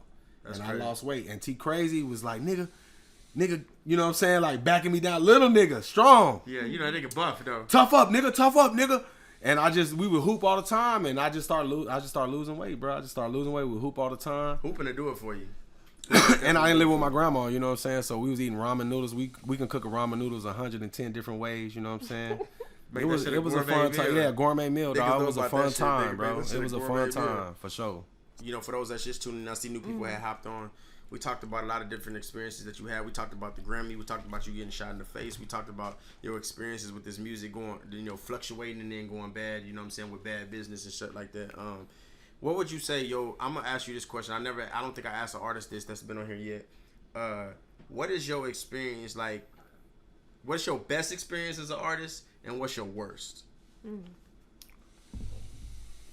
worst is easy, but best experience. I mean, it's like everything was great. Like, as far as like the brotherhood we had, because I don't come from a close-knit family. You know what I'm saying? So I felt like I had a family. You know what I'm saying?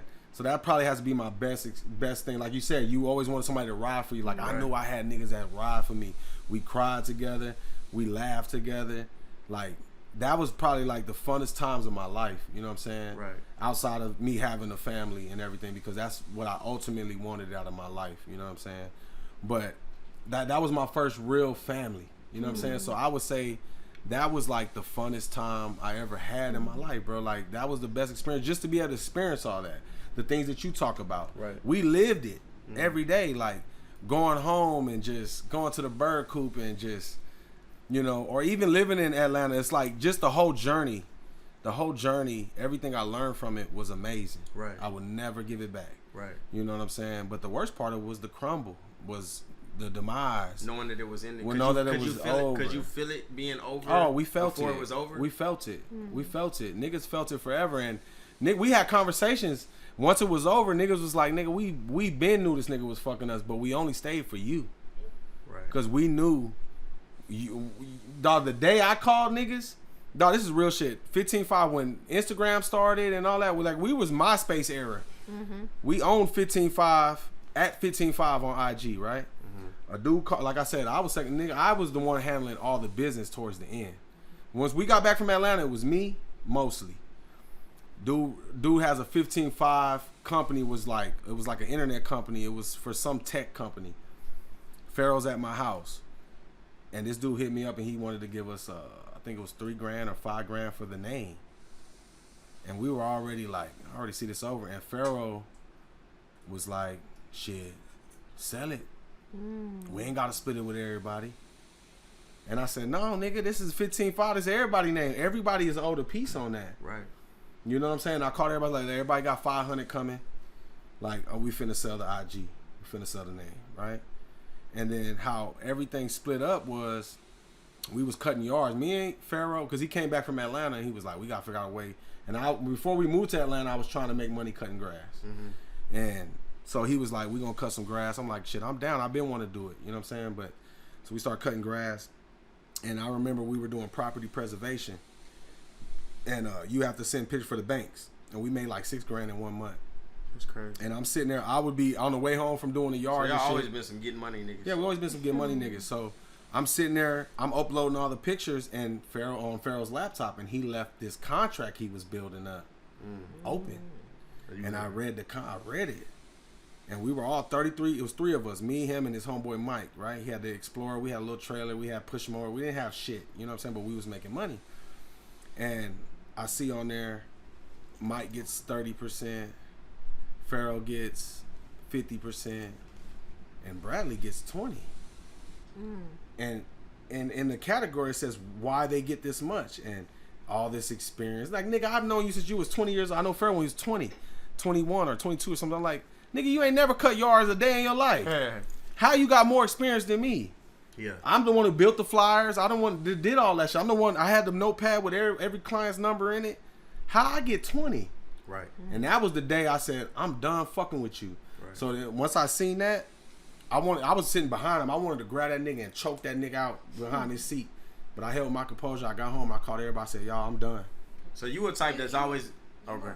You were always a leader because when I worked with you guys, like you were never afraid to when you would go to events and stuff to make sure everybody was taken care of. Always. Even when I mean, a lot of people, I was just a little part, but you like, even when I was let go by Pharaoh, because I just didn't understand why. Yeah. And I was confused because we were moving so big. Right. But then, like a lot of people don't know, even months down the road, I ran into him at the club, and he came up to me and he said, I just want to apologize to you because the reason why I let you go was because I refused to have a woman. Was that Streets or Pharaoh? Pharaoh. Streets is the one. Oh, it was Streets told you. Pharaoh was with him, and but Pharaoh was the one, you know. Yeah. With it. And he said, you know, we didn't want to have a woman telling us what to do. We were basically a male-dominated team, and he goes, I just want to tell you I'm sorry because that was a big mistake on our end because you were just here to generally help. Yeah. And it was just crazy because he was like, you so caught up in wanting to be in charge that even when something great was going on, you were still waiting to let it go because you wanted that dominance over something. You know what I mean? Like, it was crazy. Like, yeah, I remember you telling me that story. Yeah. And there was one. So there's another thing I want to talk about. Streets had dropped Real-ish. Yeah. And that shit, I remember having a talk with my team in the studio. And at the time, I had signed a nigga named Prophecy. It's one of the reasons why he got let go off of my label. But and I just ran into the homie. That's what's crazy. Shout out to him. He's doing photography now. I think he's gonna move to Arkansas or some shit like that for photography or some shit. But I remember telling niggas, like, even niggas that went on my team, I was like, listen, I heard it first. I heard Real-ish first. Like, not first, but I heard it before it touched. Yeah. I don't know why or where. I couldn't tell you. It was a long time ago. But I was somewhere where I heard it. And I said, y'all need to start dropping shit. Because if you don't drop shit right now, you're going to have to sit the bench, including me. These guys are going to drop this shit. And the one thing I knew about y'all is when there was a single or anything that y'all wanted to prepare for, it was everybody was backing that. Everybody was. And I said, these niggas are getting ready to drop this song. And this could be it for everybody. Yeah. So if you want to be the man, you want to be that nigga, yeah, you better start dropping some heat right now. Yeah. I remember I was finished with the exam. I was comfortable. Yeah. Because I was like, the exam, I dropped it and it flooded the streets. Yeah. On my own turf. Right. I was comfortable. I was done with my mixtape. That's the only reason why I was comfortable. But niggas wasn't done with they shit. Niggas was still trying to figure out singles. I said, when these niggas drop this song, if y'all don't drop, you're gonna lose traction. Mm-hmm. Y'all drop Real-ish, it was over for a lot of niggas. That Real-ish caused a lot of niggas to quit music. Some niggas do regular shit now because of that. Yeah. They won't ever admit it, but I call it the Jordan era. Mm-hmm. You know what I'm saying? It's a lot of niggas that was great in basketball but didn't get a ring because Jordan. You see what I'm saying? Because of the Bulls. The 90s Bulls, right? These niggas dropped that shit and it was crazy. Y'all flooded the streets. It was crazy. You know what I'm saying? Y'all even got Tom Tom, yeah. On that Shout out Tom Tom. So, you know, let's talk a little bit about that and how y'all knew that was the single to go with. Well, we got an ear for music, bro. And like I said, we had different entities, right? It was the Army, it was Mike Green, it was Killer Streets, and Pharaoh was a songwriter, right? This is before, like I said, went on for a year and a half. We didn't know we was gonna get fucked. You know what I'm saying? Really about 2 years. So whoever got the hottest shit, the streets judge it. Everybody get behind it. It was the Army forever. The Army always had the hottest shit. Right. But it was Streets' turn. So everybody got behind it. And that's what you need to do as a team. Get behind it. Put your egos to the side. Jim. We got behind it. We put money in it. Shout out my nigga Show Improve. I remember going to, this is how much of a businessman I am, right? I go to Show Improve. We got the Birdhouse. We're doing the clubs. I'm like, yo, give me $5,000 and I'm going to pay you $500 every month, right? And I'm going to pay you this day every month. I remember that $5,000. He gave me that $5,000. We was doing the clubs. We were pushing Real-ish. I gave him his first payment of $500. He said, damn, Trill, you real. You the first person to pay me back. He said, don't even worry about the rest. I turned that $500 to $15,000 in the 15.5 account. We had a 15.5 bank account. I turned it from $5,000 to $15,000. In 2 months, it was 7 niggas in one house. Nobody paid a bill because it all came from the 15.5 account. We literally lived off music and clubs, and niggas was having a ball for about 2 years. You know what I'm saying? And that money just kept getting bigger and bigger. And then Pharaoh came back from Atlanta after 2 years. I mean, from LA. He was out there in LA eating $1,500 pieces with Quentin Tarantino and shit. Damn. Bragging about that. And he came back when that money was gone. And he took over, and that's when Secret got taken out and all that other stuff. You know what I'm saying? And it was like, that's when I knew, like, nigga, I'm really a businessman, bro. Like, I really, like, can handle this shit. But I wasn't the chief. I wasn't the one that was in charge. Right. So you had no say-so for them getting rid of certain people like Secret and all these people. Right. You kind of was just like, you had, of course, because I had to play my position. I heard there was a lot of meetings within the Bird Coop. I could be. We had meetings every single Sunday, bro. Yeah, I heard there was meetings in the Bird Coop. And I heard that, like, I think it was T and you that was really fighting for people like Secret. Yeah. And was like, nigga, they know what the fuck they doing. Yeah. And because, like you said, y'all wasn't the lieutenant. Yeah. It was like, it kind of got shunned over. Yeah. You know what I'm saying? But, so I salute you for that. because most niggas that don't have the position are too afraid to even step up and say no. Yeah. Nah. You know what I'm saying? Right. And I think that now those niggas that didn't listen to y'all, especially seeing how you are as a businessman now, you know what I'm saying? Like me, if I was on 15.5 and I see how you doing in business now, I would have felt like an asshole. Yeah. Because I'm like, damn, I should have listened to this nigga. Look at his life now. You know how many niggas said I wouldn't make it? You know Bro, I put myself, I'm now a W-2 employee for my own company. Went and got it tatted on my arm, man. Ford Landscaping Lawn Care. You know what I'm saying? Okay, nigga, yeah. And 15.5 is right here. Nigga, yeah. You know what I'm saying? Like, I put myself on $100,000 salary, bro. I get paid every 2 weeks like my employees. But I make $100K just off from my own company that I built. You know what I'm saying? And then everything else just goes to the company because it's my company. That's a big salute. Yeah, I appreciate that. You know what I'm saying? Like facts, like. And it's like when Realist came out, we all knew it was a hit. So it's nigga, we had meetings like nigga, everybody gotta get behind Streets and Realish. It was Streets time. Which let me tell y'all something, that was more than a hit. What y'all niggas are trying to do now and still haven't been able to accomplish. A lot of you niggas, because a lot of you niggas are more cocky than what you should be for the shit you're not doing. I never understood that about a lot of niggas in our city. You niggas are cocky for some shit you're not doing. You know what I'm saying? Like me, I don't brag on shit unless it's already in play or it's in concrete. Exactly. I don't even mention it. Exactly. I don't mention maybes. Yeah. You know what I'm saying? Nigga, Jay-Z could come to me right now and be like, I'm interested in you. I'm not blasting that on the internet. Yeah. Because that interest could turn away tomorrow. Right. If it's something written in stone where like Jay-Z, like I'm going to sign you on Live Nation tomorrow, on Rock Nation tomorrow, and it's already in stone, then I'll say something. Yeah. But it's got to already be on paper. Yeah, I'm not gonna brag or say something about some shit that might happen, because if it don't happen, you just told a bunch of people some shit that ain't gonna happen. Yeah, and now you just look like you talking shit and you ain't shit. You know what I'm saying? So I respect that, man. I still pick your brain to this day. You know, I know you. I'm like, Brad gotta get tired of me because I'll be like going to this nigga like, hey bro, what you think about this? And you know, and one of the things I pride myself on is that, you know, like I say, what y'all are to me, you know. One thing Brad told me at Bentley's was, bro, I'm proud of you and the things that you're doing. And for me, that's big to me. Yeah. You know what I'm saying? I really put myself on a hill from you saying that. You know what I'm saying? I salute. I look up to you and what you've done. Already. You know what I'm saying? So I really salute what you've done. You know what I'm saying? I'm proud of you. You know what I'm saying? I think other people should be proud of you, and I think that they should give you your flowers. Yeah. I don't want to wait till you gone to be like, this nigga was amazing. You know what I'm saying? I want you to hear it. Because I am amazing. You know what I'm saying? So I salute you for that. You know what I'm saying? Appreciate it. One thing I want to talk about is I want to hear your side of the story on this. So you know, it was the Army. You know what I'm saying? I heard different sides of it. Mm-hmm. It was the Army. And then one day the Army dropped a mixtape and it was only T Crazy and it was only Triple B on the mixtape. We got a couple, and I think that confused a lot of fans. Y'all, first of all, y'all have. I think a lot of y'all fans switched over to supporters when y'all start doing y'all own businesses now.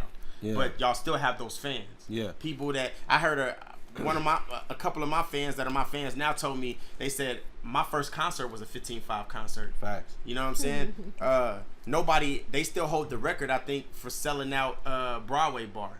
Broadway Bar was our club. Nobody did more numbers than 15.5. Still, well, it's gone now. But even when it died, nobody did more numbers than y'all. I had a hell of a concert, but it still didn't match y'all's numbers. Yeah. You know what I'm saying? But fire marshals got called out on our shit. Yeah, bro. That shit's crazy. So, you know what I'm saying? You with T Crazy, you know what I'm saying? There was an issue within the Army. You know what I'm saying? Well, the thing was. So shout out Black, right? But this is just being 100. Black he can't take constructive criticism or anything like that. He wants to do it his way, and Black want to do it his way. So we would say, you know, Black was like, it was like a conversation. It was always we're men, you know what I'm saying? So it was always a conversation, and Black was like, you know, I want to do things. Black really made that decision. Yeah, I want to do my own shit. Right. You know, so he's like, all right, cool. And this was like when it was me and T, it was towards the end. Was y'all more supportive of it, or was y'all more kind of disappointed? No, we were supportive. We were disappointed, and we were supportive at the same time. Okay. But it's like, all right, we gonna keep it going. Right. We are still the Army, Army of two. You know what I'm saying? Right. And that's how that happened. And me and T Crazy just kept going. And I was cutting yards at the time. That was like after I wanted to choke Pharaoh out after fucking me. I'm like, I'm gonna keep this shit going. And my daughter was about to be born. I was working at FedEx, delivering packages, dropping off yard flyers with every package. That's how I built my business, by the way. I was just a businessman. I'm like, shit, every package I drop, I'm gonna drop one of my flyers off. Right. I'm hitting 120 houses a day. I'm finna bloop, bloop, bloop. And I built my shit 3 years. I said, I'm quitting after this. Right. And I'm just gonna cut grass. But it was towards like, you know, we just get a little older, and I just realized like, man, we had our time. I don't have another fucking 12 years to put into this shit to start over. And that's eventually why I just stopped doing music, period. Right. But me and T have like a real bond, like where we still hang out to this day, like every day, like not every day, but all the time. Right. We talk. And so it was just me and T. We were just going, you know what I'm saying? And that's how that came. But we were still keeping the name The Army alive, and we would come to Black and be like, Black, like, you know, let's get it. Yeah. And he's like, no, I'm enjoying doing my own thing. Right. And that's why Black still does his own thing, and me and T just kind of like family men now, you know what I'm saying? Right. Because like I said, it's just, music business is a business like any other business, right? It takes money to do your business, but music industry takes a lot more money than any other business. It really does, bro. You know? It really does. It takes a lot more money, and it's not like a guaranteed thing. A lot of people don't understand too. It's a lot of situations. You know, me doing music full time, even to this day, it's a lot of situations where you just want to give up. Yeah, you know what I'm saying. You really and that's why I commended you because you didn't give up. I gave up. Right. I gave up, but it was probably the best decision for me. Right. For you. Because you making more money but there now. was also other factors in. Yeah, it was like I said, it was like I got fucked. Like we was right there. We was at the mountaintop. I did shows in front of 20, 30,000 people. I lived it. I went and I had fun and I did all that. So that's what keeps me sane. Right. Not saying I missed out. Right. It's not like what if you don't have the what ifs. Right. There's no what ifs because now that I have a 13-year-old and an 8-year-old and they like to watch my old videos and stuff like that, I don't want them to live the life I was living. Right. I don't want them to think, oh, well, Daddy was talking about weed and fighting and shooting. I don't want so it's just different for me now. Like I look at like my son works with me right now. Like he's 13. He get out there and moving wheelbarrows and cutting yards. He make his own. He bought him some J's, bought his sister some J's, bought him a whole little outfit. I'm teaching him how to be a man and what really matters. You know what I'm saying? I told him, you don't have to take over my business. You don't have to do this. It's here for you. I want you to do whatever you want. But if you can get out here in the sun and 100 degrees and work, you can do anything. Exactly. And it's just like with 15-5, we hustle. And that's why I got to give Pharaoh his credit because he made us get out there and hustle. Somewhat of the blueprint. Yeah, he gave us the blueprint. He was like, nigga, if you want to be the biggest, nigga, we used to get fined. If you didn't show up to sell CDs downtown, you got fined $25. And you get talked about by everybody, you know what I'm saying, from the clique. So niggas wanted to show up. Like, I'm not finna get fined for not selling CDs. We used to get fined in 15-5 if you didn't show up. The day my mother died, bro, I was downtown selling CDs. Because I didn't want to do nothing else. And that's how I cope with everything that I've been through in my life. I just work and make money. Why I'm going to sit at home and cry and stress out? I need to stay busy. And then it just kind of molded me into like, I got to stay busy. I don't know how to not have 100 things going on. If I just got one thing going on and I go home at 3 o'clock, I'm sitting at the house like, what the fuck? I don't get comfortable. Honestly, I don't get comfortable in my mind until 8:30, 9 o'clock every day. If it's before then, I'm constantly thinking about work. I'm checking my phone. I'm doing quotes. I'm emailing people until about 8:30, 9 o'clock. After that, I can be like, all right, it's cut off time. I can relax. Right. And that, that's just how I'm built. Right. But it comes from 15-5. Right. You know what I'm saying? All my hustle and everything comes from 15-5. Being a 17-year-old kid signed with 15-5, it comes from that. Right. You know what I'm saying? Right. So that's just like, it's like I channel all my stresses into something positive. Right. Because now I take care of my family and they don't want for nothing and they're good. Right. And I got life insurance and everything. Like, nigga, I'm good. It's paid its dues and you can tell by in your business. Yeah. Yeah. And I see that like, what I love about you is that your passion for it is still there. And you still hop on shit when you want to. Shout out C Mert, man. He keep your boy going, man. He be calling me out for our hit, Get Wasted. That was a big hit. That was a big hit. That was on the radio and everything. That was a big hit. And like, so he's been the only one kind of like bringing me out to shows and stuff with him. Right. And I love doing that. Don't get me wrong. I love music. I'm like the injured basketball that could have went to the league and he blew his knee out, and he don't want to watch basketball no more. Right. I can't tell you the last time I watched a music video. I don't watch music videos no more because I'm Is it like, hard for you to look? It's hard for me to look at a music video because then I want to do music again. Like, damn, I want to do that shit. You know what I'm saying? Yeah. I don't watch music videos no more. Yeah. I watch motherfucking how to brick and mortar, how to lay this and how to do that. That's all I watch now. But having you in the studio that day, I could feel your energy and loving to be back in it. You still have there's something about you that, like right now, I could call you and say, hey, come hop on this track, and you be down to do it. Yeah, any of you niggas that want something from me, I will come in there and lay that bitch down in 15 minutes. It's something about you that you wrote your verse that day in the studio too. I will state that, and you like it's something in you that. Yeah, business wise and in your life, you've let it go in a way, but you still, it's there. You know what I mean? It never went away. It never goes away. You know what I'm saying? You'll still get out there and show niggas what's up. Yeah. And still shoot a video. Like I say, we still, mark my words, I'm about speaking shit into existence and push shit out into the universe. That's big. We still gonna do Meant for This. We still gonna shoot a video. We still gonna shoot a video for We Be the Fire, because y'all haven't heard We Be the Fire, but that shit hard. We Be the Fire. Like that shit hard in the business. Yeah. I promise you, bro. I'm the type though niggas know, like I got songs that just was released on Life that I've had for 5 years. You see what I'm saying? I might have went in and remastered it or some shit, but I feel like there's a specific special time to release something. You know what I'm saying? And I feel like that's special because I want y'all to hear this conversation first. Yeah. I want y'all to see this, and now when you listen to the record, you're thinking about the stories he told. Yeah. You're thinking about, and it makes you want to get endowed into it more. Yeah. You know what I'm saying? Like when I used to listen to Nipsey Hussle all the time, but I wasn't a fan. Yeah. But then when I actually got a chance to see his documentaries and see these things and see that, it made me really resonate with the music.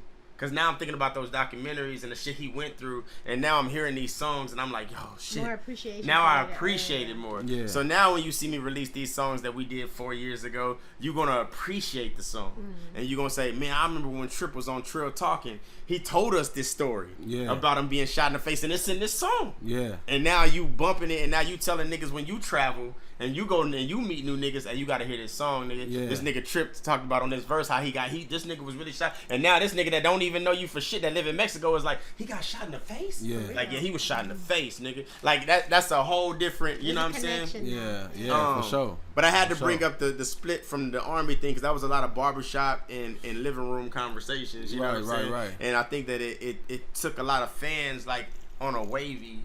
But the relationship we built through that is worth more than music or anything. Like Black is my brother, T is my brother, so it doesn't change. When we see each other, it's not like, nigga, you quit. It's like, nigga, we kicking it. We talking about old stories, and it's like, that's what life's about, man. Memories, bro. Yeah. You know what I'm saying? When you get old and shit, that's all you got.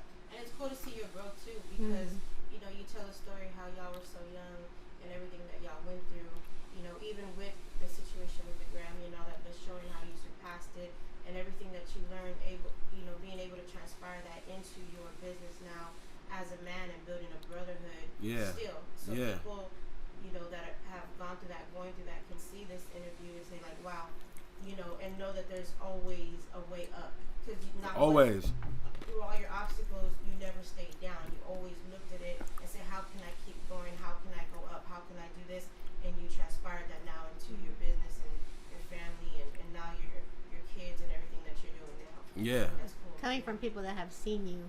Yeah. Like I gotta ask you, like you're a fucking legend.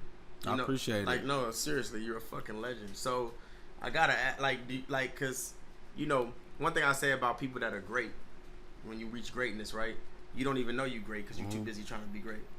You know what I'm saying? Most niggas that are great, they don't even know it yet. Yeah. Like people tell them, but I tell people all the time that when you become to a certain stature and you become great, even some of the compliments that I get, I tell people all the time, it kind of hinders you though, in a way, because it's like it fucks with you, because now you think that you gotta measure up to what they saying you are, even though you're already that to them. You still feel like you ain't feel that. Like, do you feel like you're a legend when people tell you that? No, I honestly, dog, I do feel like I'm a legend. Why not? Like I prove it every day. I can be. You know how many times I done gave up? Like, money is nothing to me, bro. As long as I can take care of my family, bro. Like, I look after so many people, and like now, but it's not. I'm not gonna do it to random people. It's the people that I know that's with me. You know what I'm saying? When it, like now it's my staff. Yeah. We, like I said, we a family. They need anything, something's going on. There's been so when I was in Jamaica at the beginning of this year, I got a phone call while I'm on the beach eating jerk chicken that I just lost $30,000 on an investment. I was like, damn, it's fucked up. You know what I'm saying? And it turned out to be about $90K. Gone. Everything I built. You know what I'm saying? I just bought me a house. It fucked me up. But I'm like, I've been through worse. I lost my parents. I lost like, I almost lost my life. Like this can't stop me. Yeah. Nothing's gonna stop you until you're stopped. Until you're stopped. Until you're dead. Yeah. Right. And when you're gone, we don't know where we go, you black out. I believe in the afterlife and all that. But we don't know. Yeah. So until it's these eyes closed and it's pitch black, nothing's going to stop me, bro. Right. And I have to speak to, if I don't believe in myself, if I don't champion myself, my biggest thing, though, I think my biggest perk or my biggest, like, what I'm here for is to motivate other people. Like, I'm the biggest motivator. I love to rap, but I love to be the hype man the most. I love to be the nigga like, yeah, just doing that back bar, and I love to do that the most. Yeah. For sure. I love to. I'm a champ. I say I'm a champion type nigga. Like people, when you really can do that shit. Yeah, I love the champion niggas. Though. That's what I say. I love the champion niggas and push them, because just like through giving, right? Through giving, you get more. You receive more, right? My giving is giving that motivation, giving people hope. You know what I'm saying? And that's what I learned. So it's like I have to be someone that people want to be, but not cocky to where it's like, nigga, I'm that nigga. Like, nigga, please, nigga. Yeah. No, I'll be like, yeah, I'm that nigga, and you can be that nigga too, man. Come fuck with me. Let me show you. Right. Let me show you. Because people grow, people never forget somebody that held them down. You know what I'm saying? I get messages to this day from high school, people that like the loners, the skaters, the handicapped kids, this and that will hit me up and just say, man, I just want to tell you, man, I love you. You helped me get through high school just because you said what's up to me in the hallway. That's dope. You know what I'm saying? That's to this day, I get that. That's dope. And that's what, like, makes me happy, bro. Like, it makes me like, man, that's what's up. Like, we're here to help other people, bro. We're here to support other people and give them hope, bro. Right. If you're not doing that, bro, you're not gonna get your kudos. You're not gonna get everything you want if you're not here for everybody else. God sacrificed his life. Jesus sacrificed life for everybody, right? So sacrifice. You don't not necessarily sacrifice your life. Sacrifice a little time. Just sacrifice some words. Sacrifice a little bit for somebody. So yeah, I do look at myself as a legend, but anybody can be a legend as well. And where do you see yourself as a legend? Right. Like, I'm a legend right now. I'm a legend to my family. I'm the best father that I know.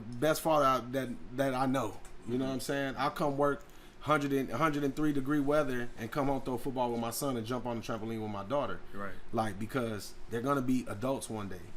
They're gonna remember these things. But even after everything you've said, you're the paradigm shifter for your family. So yeah, they don't have to go through what I went through, and I'll never let that happen. That's what makes a legend right there. That's what makes you a legend, bro. Your kids, that's the goal. That's the fucking goal of being a father, is that your kids, I look at my kids every day, and anytime that I feel like I want to sleep a little bit longer or I want to be a little lazy, I look at my kids and they motivate me to get the fuck up. You know what I mean? Because at the end of the day, my kids, my daughters, they look to me. You know what I'm saying? The crazy thing is I spend a lot of money on my kids, but I don't have to. Yeah. They just love being next to daddy. Yeah. You know, it was my daughter for some reason didn't go to bed till 8 this morning. Like, she had a nap and it was a wrap. Yeah. You know what I'm saying? And we set up, I got a video I ain't even released yet. She sat in my lap in front of the computer and I said, you want to see daddy's new video? Yeah. Nobody's seen this, baby. Just you the first one. It don't release till next Thursday. You the first one that's going to see that. Yeah. And she sat up and watched it with me. Yeah. She was like, Daddy, that's you. Yeah. You know what I'm saying? And that's a beautiful feeling. Dog. So I don't get into views and a million views. None of my videos got a million views. Yeah. But my daughter thinks that I'm the greatest. That's all that matters, bro. So fans are just a plus to me. Right. You know what I'm saying? Thank you. Yeah. But I'm already the greatest to the people I care about the most. Exactly. You know what I mean? Exactly. And those are the moments that I feel like when she's older, when she get around her friends, I remember sitting in my daddy's lap and I used to watch his videos. Yeah. You know, when I think about small things, my dad telling me what transmission fluid was, and you know what I'm saying, and him boxing me. Mm-hmm. You know, we sparring. Those moments I will never forget. You know what I'm saying? Even to this day, like, you know what I'm saying? I'm truthful about my shit. I'm open with my life. Me and my dad, we just had a crazy... You should be open with your life, We just had a crazy there's nothing argument. wrong with that. Yeah. Like, me and my dad got into, like, I mean, you know what I'm saying, some bad shit. Yeah. But we always come back together. He just called me. He in Puerto Rico right now. He just called me, hey, boy, this fucking resort is trash, nigga. Like, that's how we talk to each other. You know what I'm saying? He's like, this shit is trash, nigga. These niggas, they got a good drink. Like, I love that shit. You know what I'm saying? It's because we have that camaraderie. You know what I'm saying? And nothing feels better than that. And I feel like being a grown man, even now, like, nothing feels better than to talk to men like you on this couch and to be able to express ourselves without it always being a thing. Yeah. Without it being like, I've got to worry about going or looking over my shoulder. Yeah. Like, you know what I'm saying? That's one thing I love about you. Like, I could come to you. Like, one of the best conversations that me and you ever had was the podcast you do. Yeah. You know what I'm saying? We sat down and off camera, we talked. And you was like, man, Strong, like, you know what I'm saying, bro? It's crazy. Yeah. I ain't even really fuck with you. Like, I like that shit. Yeah. It's comfortable for me. Yeah.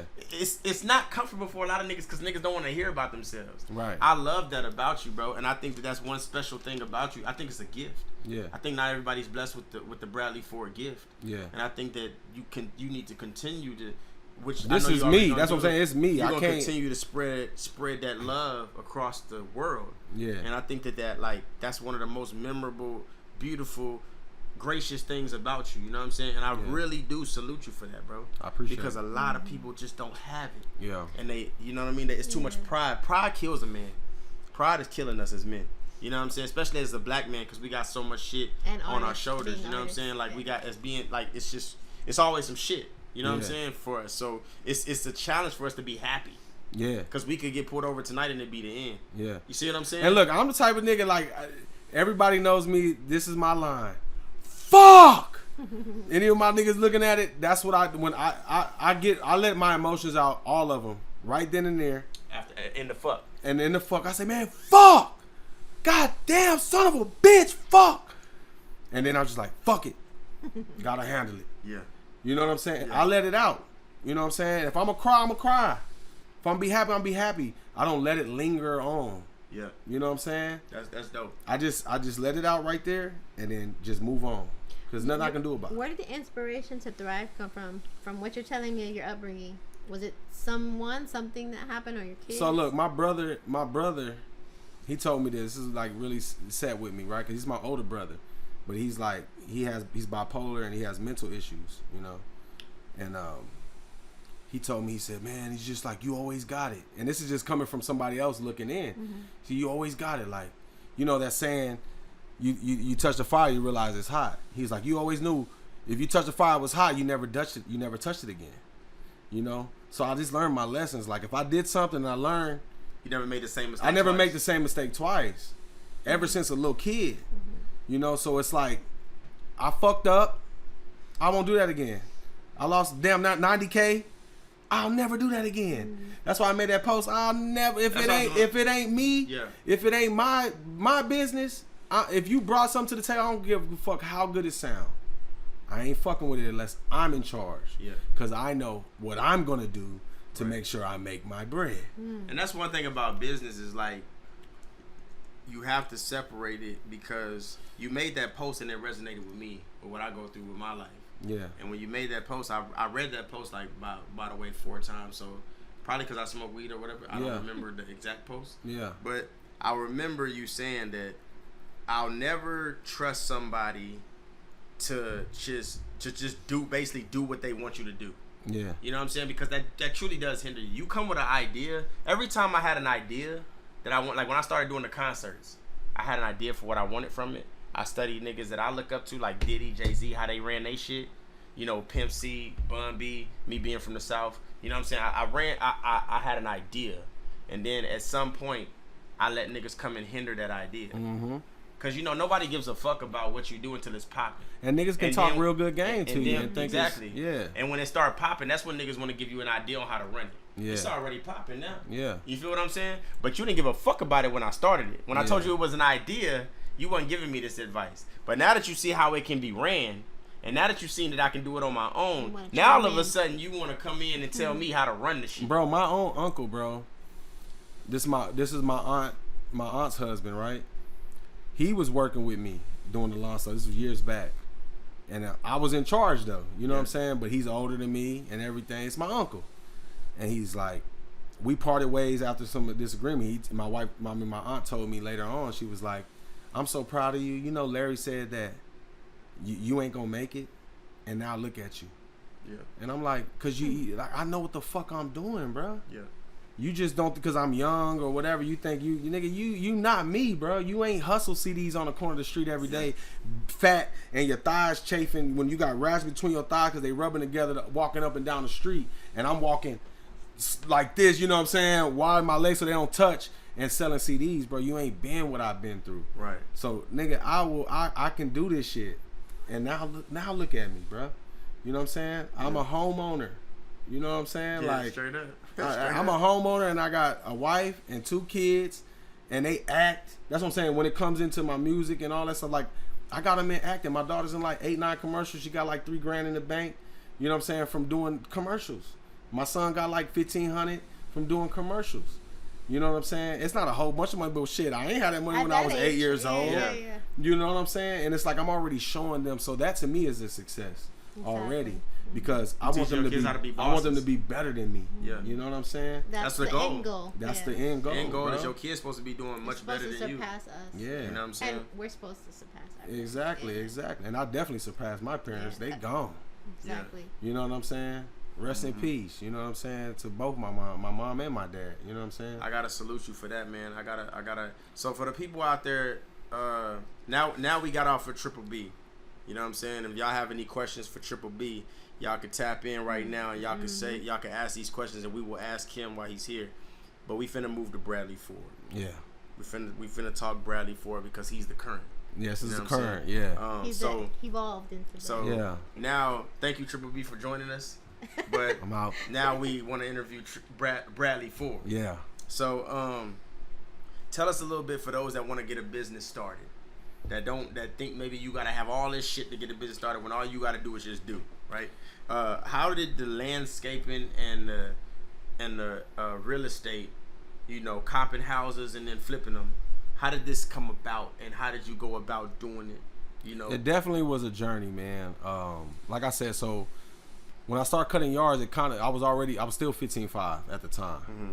And like I said, Pharaoh did that little shit and I was like, boom, I'm done. This was like towards winter time, so you know the season's over then. Right.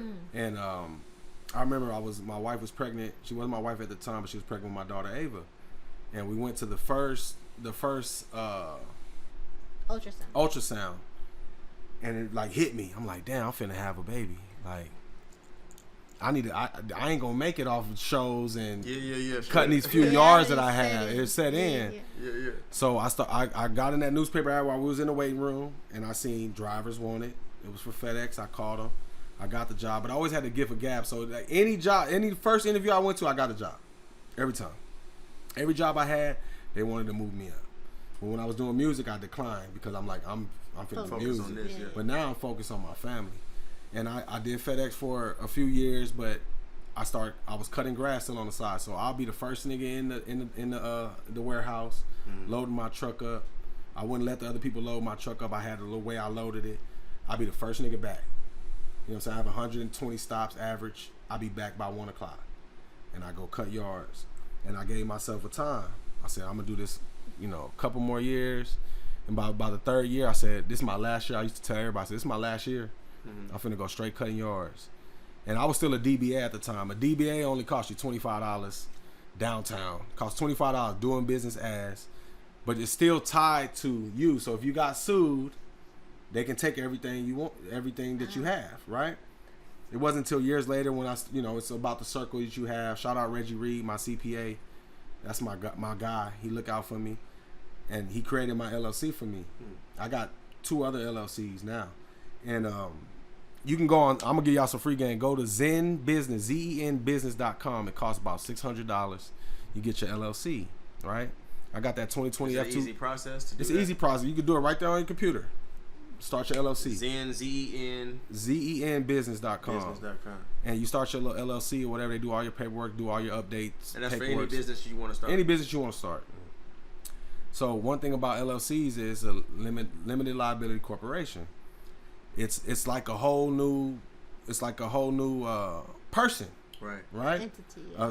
A fake person. Now if they sue your LLC, they can sue your LLC, but they can't sue you. So they can take whatever the LLC owns, but they can't take what you own. Right. So that was later I learned that. But really, I was just like, my grasp was like, okay, I'm here, I'm making $1 per stop. I'm averaging $120 a day. But if I cut 2 yards in an hour, right, at $35 a yard, after gas, I'm making $60, $55 an hour. But you gotta have enough to work 8 hours a day. So I'm like, let me build up these yards. Yeah. So when I'm delivering packages, I'm dropping a flyer on top of that package for my lawn business. For 3 years, I kept doing that. Every time I dropped off a FedEx package, there was a Ford landscape flyer on there. That's dope. You know what I'm saying? And then they would grab that and they would start calling me. And I just ran with that. Y'all see my work on Facebook. I was never a landscaper. I was a rapper my whole life. I got on YouTube University, dog. They say, can you lay mulch? Can you do this? How to do this? How to do that? How to do, you know what I'm saying? And then when it came to brick and mortar, which is my biggest thing, this is later down the line, I hired a fucking master mason to do a job that I had. I did all the other stuff, laid the sod. But when he laid that brick, I stood over his shoulder. And I watched him. And he was like, I'm going to show you how to do this. Just put me on the big jobs, you do the small jobs. I learned how to do it. I just got on YouTube University and I just started looking at shit, watching shit, and I just built it. You know what I'm saying? I just built it because it's just your hustle. And like, just be real talk, bro. Like, I have a quota now that I have to hit, like no less than $8,000 a week just on landscaping. You know what I'm saying? Like, I got to make a certain amount of money. Like, my overhead is crazy. But with that LLC, I walked in with, when I started grossing so much money, I walked right into Red McCombs Ford. Shout out Young Maverick, sold me my truck. You know what I'm saying? Because I keep it in the fam. I'm like, I'm ready to buy a truck. I'm going to call Young Mav. I know he's selling trucks. So I went down there. I said, look, this is what I brought in $450 this year, $450K. I don't want to put nothing down. I want a brand new truck. They gave it to me. That truck outside, that's Ford Landscape's truck. That ain't Bradley Ford's truck. That's Ford Landscape's truck. You get more opportunities when you got that LLC, which they can't take from you if you get sued. You know what I'm saying? But I do good business, so I hope I never get sued. I never have. You know what I'm saying? But when it comes to business, there's so many things that you can do to keep your personal stuff out of it and grow a whole nother entity, right? I got a homeboy who has a moon bounce business. So there's two ways out of it. I can keep this business going for a long time, but now I built it up to a certain amount. That's what people don't think. When you build a business, this is how you become a millionaire. You build a big business and then you sell it. You can just sell it to somebody. The rule of thumb is like 3 times what you gross, right? So if I'm grossing $1 million, they're gonna give me 3. You know what I'm saying? And I'm about $1 million right now. I could sell it for 3, and I'll be a millionaire. Then I just start flipping houses and I'll be chilling. You know what I'm saying? Straight up. So I'm gonna do this until I can't do it no more, or if none of these guys that I have want to step up and take it over. You know what I'm saying? But when it comes to business, bro, you can really do anything you want to do. Master your craft, do your studies, work on it, get better. But customer service is the main thing. Because what I learned about clients is you can fuck up, you can mess up, but come back and fix it. Come back and make it right. Customer service will fix all of that. Yeah, customer service will fix all of that. And I've always been a people person. I always talk to somebody, to people. So when I go do quotes, it's already mine. Because I already know they're going to love me. Right. But I'm also, everything that I tell them I'm going to do, I'm going to do it. Yeah, you capitalize on it. I'm going to be a man of my word. Like, and that's why I tell, like that's what I learned. Like, bro, if I can sell CDs and blow up and make it off of selling my face and some music, and then I can provide a service that everybody wants and really do it good, how can you not be successful? It just takes time. Patience is key. And it was kind of priming you to be ready. It primed me. That's what I'm saying. I owe all my success now to 15.5, because it gave me the hustle, it gave me the drive, but I just had to keep it going. Right. You know what I'm saying? And you didn't see that back then. I didn't see that back then because I was it was not like mature. it's hard. I gotta walk the streets, but it was just building you up. It was building me up. Well, we definitely appreciate that free game because I feel like that a lot of people want to get that makes it so much easier for people that want to get started. You know, you got a lot of people that just want to get started and they never do. Yeah. Because they feel like they have to have so much shit. Yeah. People feel like I got to make this much money before I can even think about that, but it's not true. No, you don't, bro. You know what I'm saying? It's like a nigga a videographer. You know, he just pick up a camera and just start recording. Yeah. Figure out those angles. Yeah. Figure out shit. Yeah. And the next thing you know, you buying equipment and you learning how to use that new equipment. Yeah. Now you a certified, you know what I'm saying? Now you figure out how to make that a business. Yeah. You know what I'm saying? So I really admire you for that, you know what I'm saying? And I think people really needed to hear that. Mm-hmm. You know what I'm saying? Especially coming from you, somebody who's so successful at doing it. Yeah. You know what I'm saying? No, I started off with the Walmart lawnmower that was $89. Come on. The $40 curved shaft weed eater and electric blower that I had to plug in on every yard. You know, I started with $300 worth of equipment, and I had it in the back of my BMW. I had a white cocaine white with the peanut butter guts BMW because I was rapping, and I had it in the back of the trunk. You know what I'm saying? I'm like, I'm gonna start here. Now I got 4 trucks, 13 employees.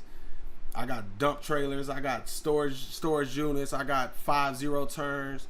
It built to that, and I always look back at whenever I get down or anything like that, I'm like, man, this ain't nothing. You look where you started at. Mm-hmm. Look where you started. I always tell myself that. Look where you started at. And look at where you at now. Look where I'm at now. Yeah. I can't stop. Mm-hmm. You know what I'm saying? So let me ask you this. We talked about this earlier with the music. Like, you know what I'm saying? As a businessman, though, like, you know, for a rapper or a singer, it might be a Grammy. For a businessman, what is the main goal for you? What's your Grammy for a businessman? What would you like to? What would make you sit back and say, you know, if you a rapper and you got a Grammy, you probably gonna spend some nights just staying up looking at that hoe. This is, you know this honestly, bro. What is yours for a businessman? Me for a businessman is to make other people within my organization become bosses too. That's a Grammy for me. So you could say you really like a Dame Dash. Yeah. Cause Dame Dash made every man a boss. No, shout out to my young boy KJ, bro. He's been with me since he was 19. He's been with me about a year and a half. It's like my little protege. You know what I'm saying? We went out on he called me on Thursday, right? He was like, "Brad, I just want to tell you, man, I love doing this. I want to be the best landscaper. I love doing this. This is what I want to do. Nobody's ever came to me like this. This is what I want to do for forever. You know what I'm saying? Don't sell, because I've been telling him, like, man, 5 years I'm gonna sell this bitch. Right. You know what I'm saying? He was like, bro, you got what people dream to have. Don't sell it. And I'm like, well, shit, you want to take this bitch over one day? Right. Because I can't keep doing what the fuck I'm doing forever. You know what I'm saying? It's 100-some degrees out this bitch. Right. You know? I'm building it because I get calls every year from companies that want to buy my business already. For the past 2-3 years, people been calling wanting to buy my business. And then that's when I start looking into, like, how it works.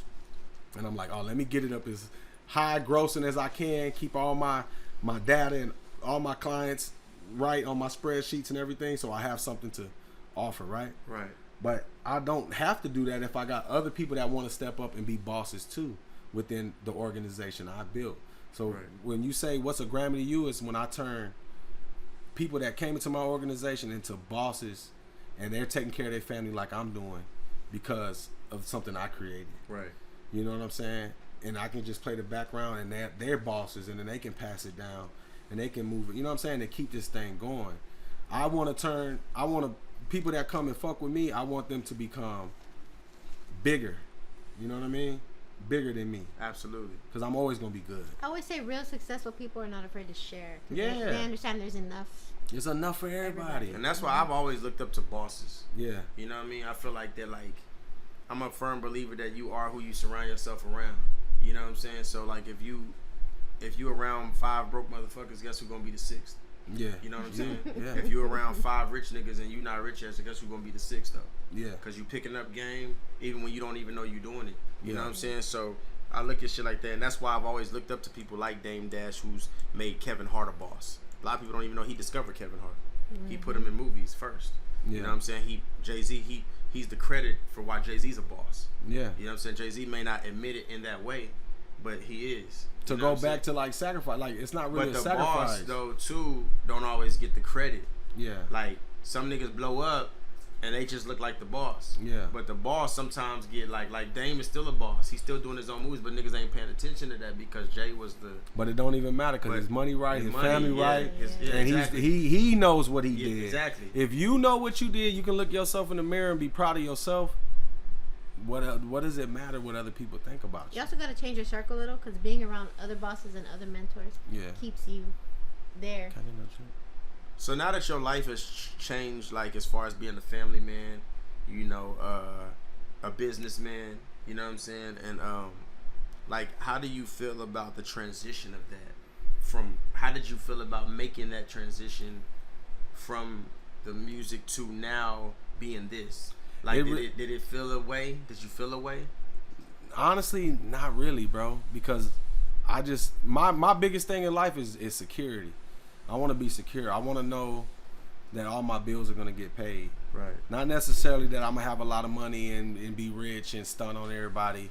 No, I want to know that if my kids want something, they need some cleats for football or they need some chair shit, I can get it. Mm-hmm. If the bills need to be paid, I can pay it. That's all I'm really worried about. And then also, when I'm gone, can I leave them something? Right. You know? And that's why I got life insurance. You know what I'm saying? Like, once I got life insurance, I felt different. I felt different because I'm not going to stop until God stopped me. So I know we're always going to be good until the day I'm gone. Right. But now I know when I'm gone, my family going to be good. So honestly, I live comfortably. I'm happy. Right. Like, so it really wasn't. And like I said, when it was with 15-5, it was always a struggle. It was always a struggle. People seen us think we had everything. We didn't have everything, bro. We didn't. But I honestly feel like I have everything I need now. Isn't that crazy how, like, even real niggas gotta pretend sometimes? Yeah. No, the whole industry is pretend. Cause to pretend, that's how you sell. That's how you sell. Like, a lot of niggas got the fake jewelry on. Don't really own them cars. Yeah. But to pretend is how you sell to get that shit that you really want to own. Yeah. Isn't it crazy though? But niggas will call you out and be like, that's fake. But it's really, almost like manifestation too though. Right? Because I would say when we was in 15-5, we talked about 26s on an Escalade. We didn't have it at that time. But we were talking about we riding in it, right? But bro, I swear to God, a year later we had an Escalade on 26s. Like, and we'd be like, damn, nigga, we was rapping about that shit. So it's almost like, you know, it's manifestation, you put it into the universe. We put it into the universe, Absolutely. bro. Absolutely, bro. So I want to ask you this. I want to say, like, what legacy, obviously for your kids, right? But just for you, you know, Bradley Ford, what legacy do you want to leave behind? I want people to know I was a genuine guy. I was for everybody.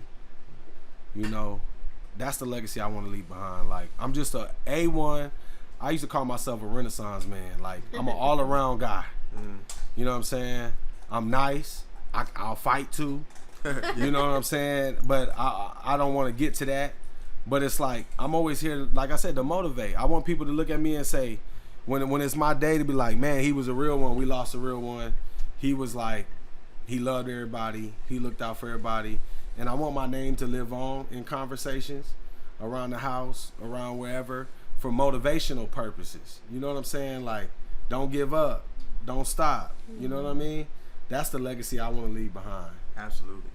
Well, I love that, bro. And once again, I want to take this time out to give you flowers again. To tell you that what you've done in business is amazing. I feel like that you made it in business, and a lot of niggas, I feel like you're top tier. You know what I'm saying? It's an honor to have you even here on this couch because you're top tier when it comes to that. You know what I'm saying? I consider myself one of the best, I guess, artists here right now. Like, you know what I'm saying? When I talk to these young niggas, they like, nigga, you're that for me. I came to San Antonio wanting to make a name for myself. And I said, that's what I'm going to do. I was willing to risk my life, die for it. Yeah, you got to. If that's what you want, you got to, I wanted to make a name, and I did that. And this is where I try to explain. This is why it means so much for me to give you your flowers, because it means so much to me to be able to say, I get respect from Bradley Ford and Triple B. I get respect from a Blackout. I can sit down with T Crazy and have a conversation. You can't say the same. Yeah. You cannot say the same. You might get a what's up, a head nod. You might not even get a handshake. Yeah. You see what I'm saying? But most people don't even want to, like, they won't even come and try to get that conversation. It'd be just a handshake and they keep moving. When you could sit and stop and talk to me. Right. Because honestly, anybody can talk to me and get some game. I'm here to give the game because like I said, I want to help make people great. That's the legacy. But instead of trying lead. to do that, niggas will try to bury that you didn't do shit. You see what I'm saying? Yeah. They'll try to bury the fact that you are a legend here and be like, well, I wasn't around for that. That don't matter to me. Well, you won't go for it then. Yeah. You know what I'm saying? Yeah. Because niggas, you know how many niggas respect this nigga from the east to the west to the south to the north?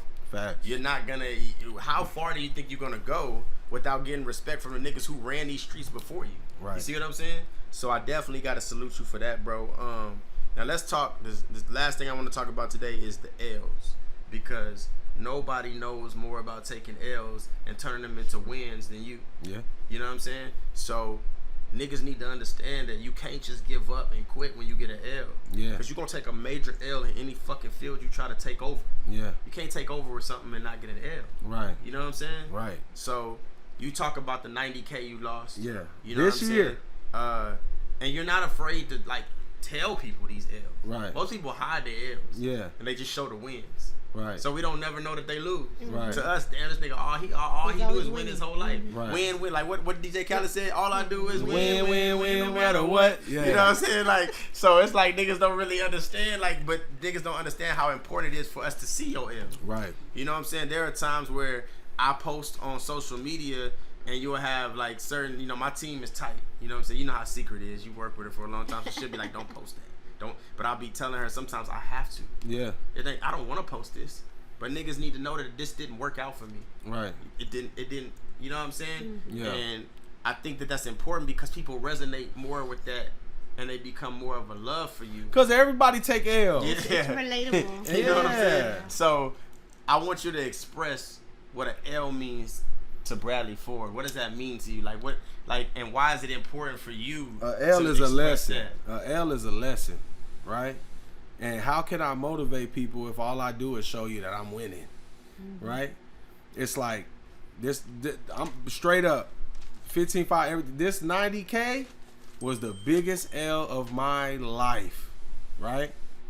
I thought my wife was gonna be upset, and it was so like it. I look at the better things, right?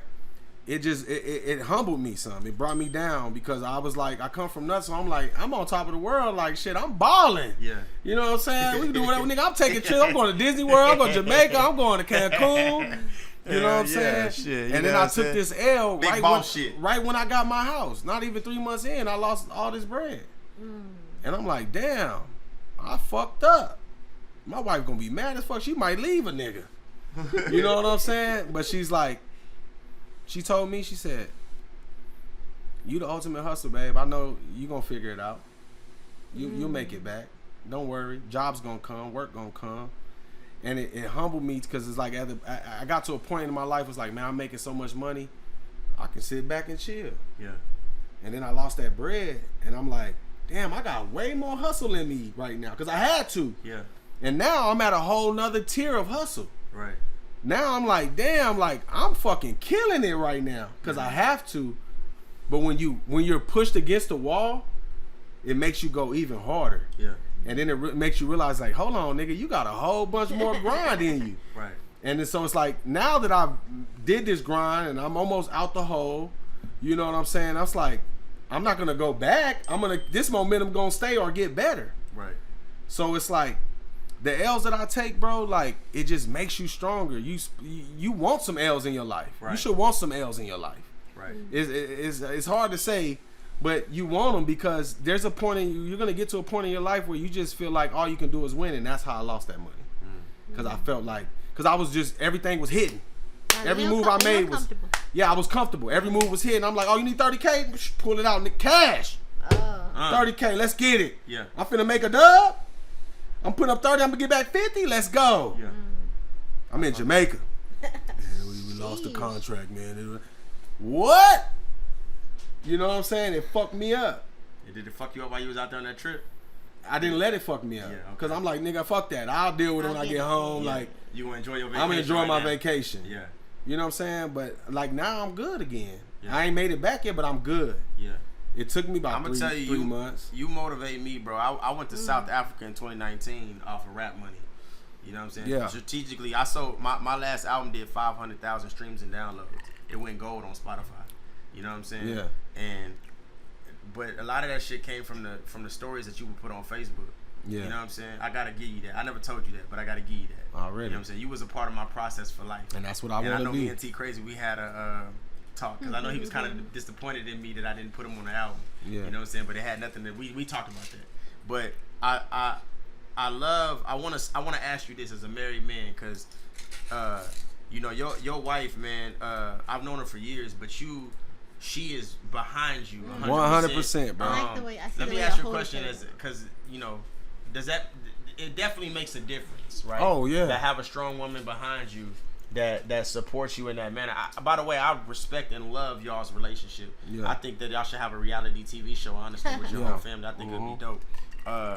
She different though. She don't want nobody in her personal life. Yeah, man. yeah, You know I what I'm already saying? know. But I love y'all's relationship. It's incredible. Yeah. It's dope to see. When y'all post the pictures and shit, I don't give a fuck what a nigga on. It makes you feel like, damn, I want that. Yeah. You know what I mean? For myself. That's dope, bro. You know what I'm saying? So you saying it makes a difference to have that strong foundation behind you. And without my wife, without my wife, bro, I wouldn't be where I'm at, bro. And I can honestly say that. Without my wife, bro, she's like, she my rock, bro. She my rib. She got my back. Like I said, I lost all of our money. It's not my money, it's our money. Right. It's my wife. I fucked up the bag. You know what I'm saying? Without telling her I hid it from her for like 2-3 months. Oh. Like, I didn't tell her I lost this bread. Right. Because I was scared to tell her. You know what I'm saying? But when I told her, it wasn't what I expected. It was like, you the ultimate hustler, babe. I know you gonna figure this out. Don't worry.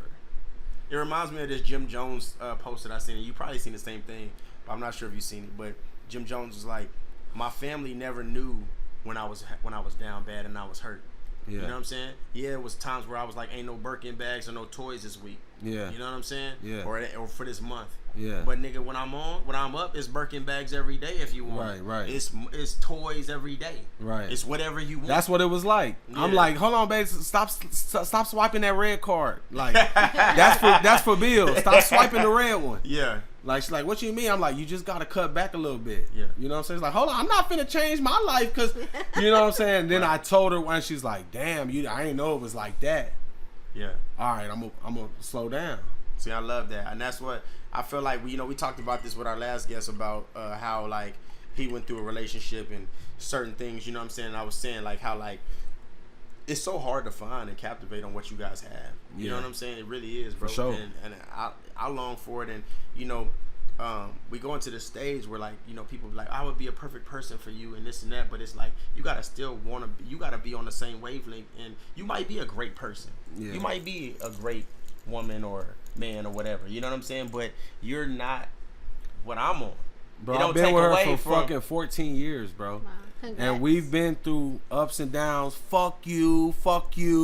I'm gone. I'm out. All of that. Yeah. And we made it through that because it takes two. You gotta want to be with that person, and that person gotta want to be with you. Right. You know what I'm saying? And in the end, that's gotta be the end result. Like, no matter what y'all go through, y'all still want to be with each other. And it has to be, bro. I fuck with that. You know what I'm saying? I fuck with that. And it's gotta be that feeling. Yeah. You know what I'm saying? Like, cause I won't. Now at my age, I feel like I used to say all the time, I fucked it up with her. Yeah. Like one of my exes recently just got married this weekend. Yeah. And when you see shit like that, you don't have feelings for this person no more, but you see that, and if you're not married, it fucks with you. Yeah. Right? Yeah. And it's like, yo, like, what the fuck? Right. You know what I mean? But I'm not hurt. I'm very happy for her. Right. Let me state that in case, because sometimes she be logging on. Yeah. I'm very happy for her. But in my head, I realize now I didn't fuck that relationship up. Right. You know what I mean? It just wasn't for me. Yeah. You weren't for me, and my lifestyle and the things that I want in life wasn't for you, and you weren't for me. And I think that when you find that person, because I get a lot of women that tell me like, why her or why? And it's like, listen, you're not, and they get down on themselves. Yeah. And I wanted to ask you as a married man, because I love, like I said, I cherish and I respect and I love y'all's relationship. As a married man, you have to tell these other people, like, it wasn't you. You're not. Don't get down on yourself because I didn't want to marry you. Right. You know what I mean? Yeah. That person was perfect for you. You see what I'm saying? But people will say like, well, it was me.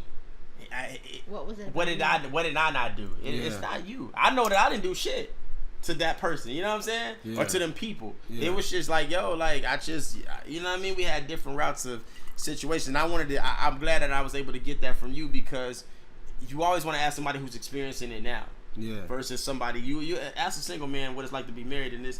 You know what I'm saying? It's like me asking advice from a nigga who been divorced 4 times. Yeah. Like, nigga, you can't really tell me shit. Yeah. Like, you know what I'm saying? Because there's nothing that I'm not saying that you don't know about it. Yeah. But what I'm saying is that I need a nigga to tell me that's in this shit, like you say, for 14 years. Yeah. And that said, we battled this shit out. Write it out. That's who gonna be able to rolled it out. We battled it out, bro. Yeah, y'all been together for a long time. We battled it out. You know what I'm saying? And I'm gonna tell you firsthand, is me knowing both of them so long. I think I've known both of y'all as long as I've been here. You know what I'm saying? 07, 08. I got here in 07. I think I've known y'all since 08. Man, like, I love it. You know what I'm saying? It's super dope. You know what I'm saying? I didn't have a friend. When I moved down here. You know what I'm saying? Yeah. I met Amanda on MySpace. Yeah, y'all went on a couple dates. Yeah. I wasn't gonna say all that, but yeah. No, we put it out there. No cap. Yeah, Trill talk no cap. He dated my wife before she was my wife. That's a fact. That's a fact. You know what I'm saying? That's a fact. But she's an incredible person. Yeah. And I can see why y'all got it's a married. Fact, no, it's a fact. It's a fact. We talk about it. You know what I'm saying? Me and him, we have discussions on this. You know what I'm saying? Yeah. But I've always told him, and I've always wanted to let it be known. And one of the special moments that I had was recently when we went to Billy's and we chilled. We all had a great time together. Yeah. We got a chance to talk about the past, and it was just such a lovely moment because. And I could see when I watch them dance together, you know what I'm saying? Like, what I love about their relationship is like Trill do his thing, she'll do her thing, and then the slow music could come on and they'll start dancing. When our song come on, we on it. Yeah, you know what I'm saying? And I walked over there and I remember just staring at them from the picnic tables that they have at Bentley's, and I said, I'm looking at history. Yeah. I'm looking at a history that, you know, even your marriage is legendary because you're looking at a history of something that I and many other people was a part of. Bro, I get other rappers, right? Like, I've had at least 3-4 people in the past couple years, rappers that I know that fuck bitches all the time. That there's no problem to get bitches, and they come and tell me they envious, not in a bad way, but like, man, I envy what you have. Yeah, you know what I'm saying? And it's like, I want that. Yeah. And we're getting older. You know what I'm saying? I'm not in my 20s no more. I'm 36. You know what I'm saying? And like I said, I didn't really have my parents. I grew up off TV, and so did my wife. Mm-hmm. You know what I'm saying? Like, you know, the Cosby Show, shit like that. You see what a family is, right? And like the Family Matters, this and that. Like, I always wanted that, and so did she. Mm-hmm. Like, my wife is a hustler too. Like, she can be a stay-at-home mom. I make enough money. I pay all the bills already. I pay all the bills, but she make her own money. We got a hair salon. She own a hair salon. Shout out Texas and San Antonio right there on Nacogdoches. She got her own hair salon. Been about 4 years now. Ladies, you need your hair done. She's a Spanish woman, but she went to Sam. She does natural black hair. That's her specialty. You know what I'm saying? Right. And she a hustler. She can sit at home if she wanted to. We have these conversations, but she don't want to, and that's what I love about her. She's not here for her man to take care of her. She's independent. That was like our thing while we clashed a lot. Right. Cause I don't need no nigga to take care of me. Mm-hmm. But I'm like, I'm here to take care of you. Yeah, right. And I don't need no nigga. So we would clash. Because as a man, you want your woman to need you. Right. But if they tell you I don't need you, it make us feel like, what you mean you don't need me? Right. I'm your man. And that would literally be like, I don't need you. You know? But then it makes me stronger to strive to be like, yeah, you do need me. Yeah. Like, I'm going to do whatever it takes to keep you because she is my soulmate. I can literally get in an argument with her upstairs in my room. And I'll be, because she told me this last night. She took a picture. She's like, you look like such a nice guy, but you're really fucking mean. And I said, nah, I'm not mean. It's just when you get mean with me, I'm going to be mean back. Yeah. But I can literally tell her, man, fuck you. Man, fuck you, motherfucker. I'm man. 5 minutes, I'm downstairs by myself watching TV. I'm like, damn, I fucked up. I shouldn't have said all that. Baby, I'm sorry. I'm calling her. She upstairs, and she like not even answering her. Fuck you, leave me alone. And I just be feeling bad. Like that's how I know I need her in my life. You know what I'm saying? Like that's one thing I always liked about y'all was y'all having some heated arguments. Heated. But y'all were always able to get over it. And y'all were able to surpass it. You know Cause it's a mutual feeling. We both love each other genuinely. Like she's my soulmate for real. Like, and she's everything that I always wanted when I was growing up. Like I always knew I was gonna marry a Spanish girl. She looks just like I want. Dog, she's a bad motherfucker. She bad. Fat booty, nice breath. She bad. Beautiful face. Go ahead, love on your soft wife. skin. Come on, tell it. Like she bad. She you know what I'm saying? So it's like I'm not like I love her for her personality. I love her for her personality. I love her for her looks. I love her that when I get to my house, the house is clean and there's food. She treat me like my grandmother treated me. Yeah. Right? Like my laundry's done. When she went to Vegas last weekend, on Friday I was wearing a camouflage shirt, like the hunter shirt, and all my staff was like, "Nigga, you going hunting?" So man, my wife gone, man. Laundry didn't get done. You know what I'm saying? It's like she take care of me because I'm handling my business. And what I love about her too, when she goes out, she dolled up. Oh, she doing her thing. Yeah. But she wears, like, you don't even need to see a wedding ring to know that she's somebody's. Yeah. You may have never met this woman a day in her life, but she wears, you know what I'm saying, that aura on her that she come out sexy but not flashy, like where she's showing her ass cheeks and her titties and all that. Right, modest, but it's modest, classy. But it's known that you know what I'm saying. You can feel the presence of her that she got somebody. Yeah, it's certain women that walk out, you could tell like off the top, like she with somebody. And niggas like I'll tell a couple people like, yeah, my wife going to Vegas with her on a girls trip. Like, man, you bold, nigga. I salute you. But I trust my wife. Yeah, you know what I'm saying? Like, I ain't worried that she out there. And that's what's so hard. Go have fun. Like that's what I find it hard. Like even in the relationships I've tried, or even girls I've tried to talk to, it's like, you know, they don't. It's the trust factor, isn't there? You want me to earn your trust, and I never lost it. I never done nothing to have to work this hard. Yeah. What happens is a nigga came into the home of your heart. He kicked over furniture, broke glasses, kicked over your refrigerator, kicked a hole in your TV. And you want me to clean all this shit up? Yeah. You basically saying, here go a mop, a broom, and a vacuum. Clean this shit up. I didn't do anything. You know what I'm saying? Why do I have to work this fucking hard? It's almost make you want to say fuck you. Yeah. You know what I'm saying? And that's our like conversation we had, because she's had niggas fuck her over. And to be honest, like I done kicked my whole door in one time. But one thing I want to tell you about, like kicked the whole front door in, flew off the hinges, and then I went home. I went to a hotel. And I said, damn, I done kicked my door where my kids at. I woke up at 5. As soon as Home Depot opened at 6 o'clock, I had bought a new door and put that bitch on the hinges. I was like, damn, I just kicked my whole door in. Like, what the fuck? This was years ago, but your wife don't play that either. You know, no, she don't play that. She's serious about. And I like she hood. I like that she down to fight. Yeah. Bro, we got them same niggas that we got to fight with. Yeah. That you was telling that story. She was outside too. No. She wasn't outside. Nigga, we got in a fight a month later with them same niggas at the club. T Crazy to tell you the story. She got a scar on her leg. Knocked one nigga out. He was on the ground. He's finna get up. She had a stool in her hand like this, finna bring it on that boy head. T Crazy grabbed it on the way down and it hit her leg. He said, no, you finna kill him. Like, she gonna ride for me, bro. Yeah. She was finna crush that boy head. I would say, nigga, she do got that hood side too. When I first met her, like back in LA, she used to check me all the time. Nigga, like, nah, fuck that. You know what I'm saying? She was serious about her status. You know what I'm saying? You gotta be with her. You ain't, you know what I mean? And that's dope, man. Like I say, bro, tremendous salute on you creating a life that niggas envy and wanna be and wanna have. Yeah. You know what I'm saying? I'm one of them niggas in line for that shit. Like I truly do envy you in the greatest way. In a good way. Like in a good way. Yeah. Like I want that. And you can have that. You know what I'm saying? Yeah. You know, your focus is amazing.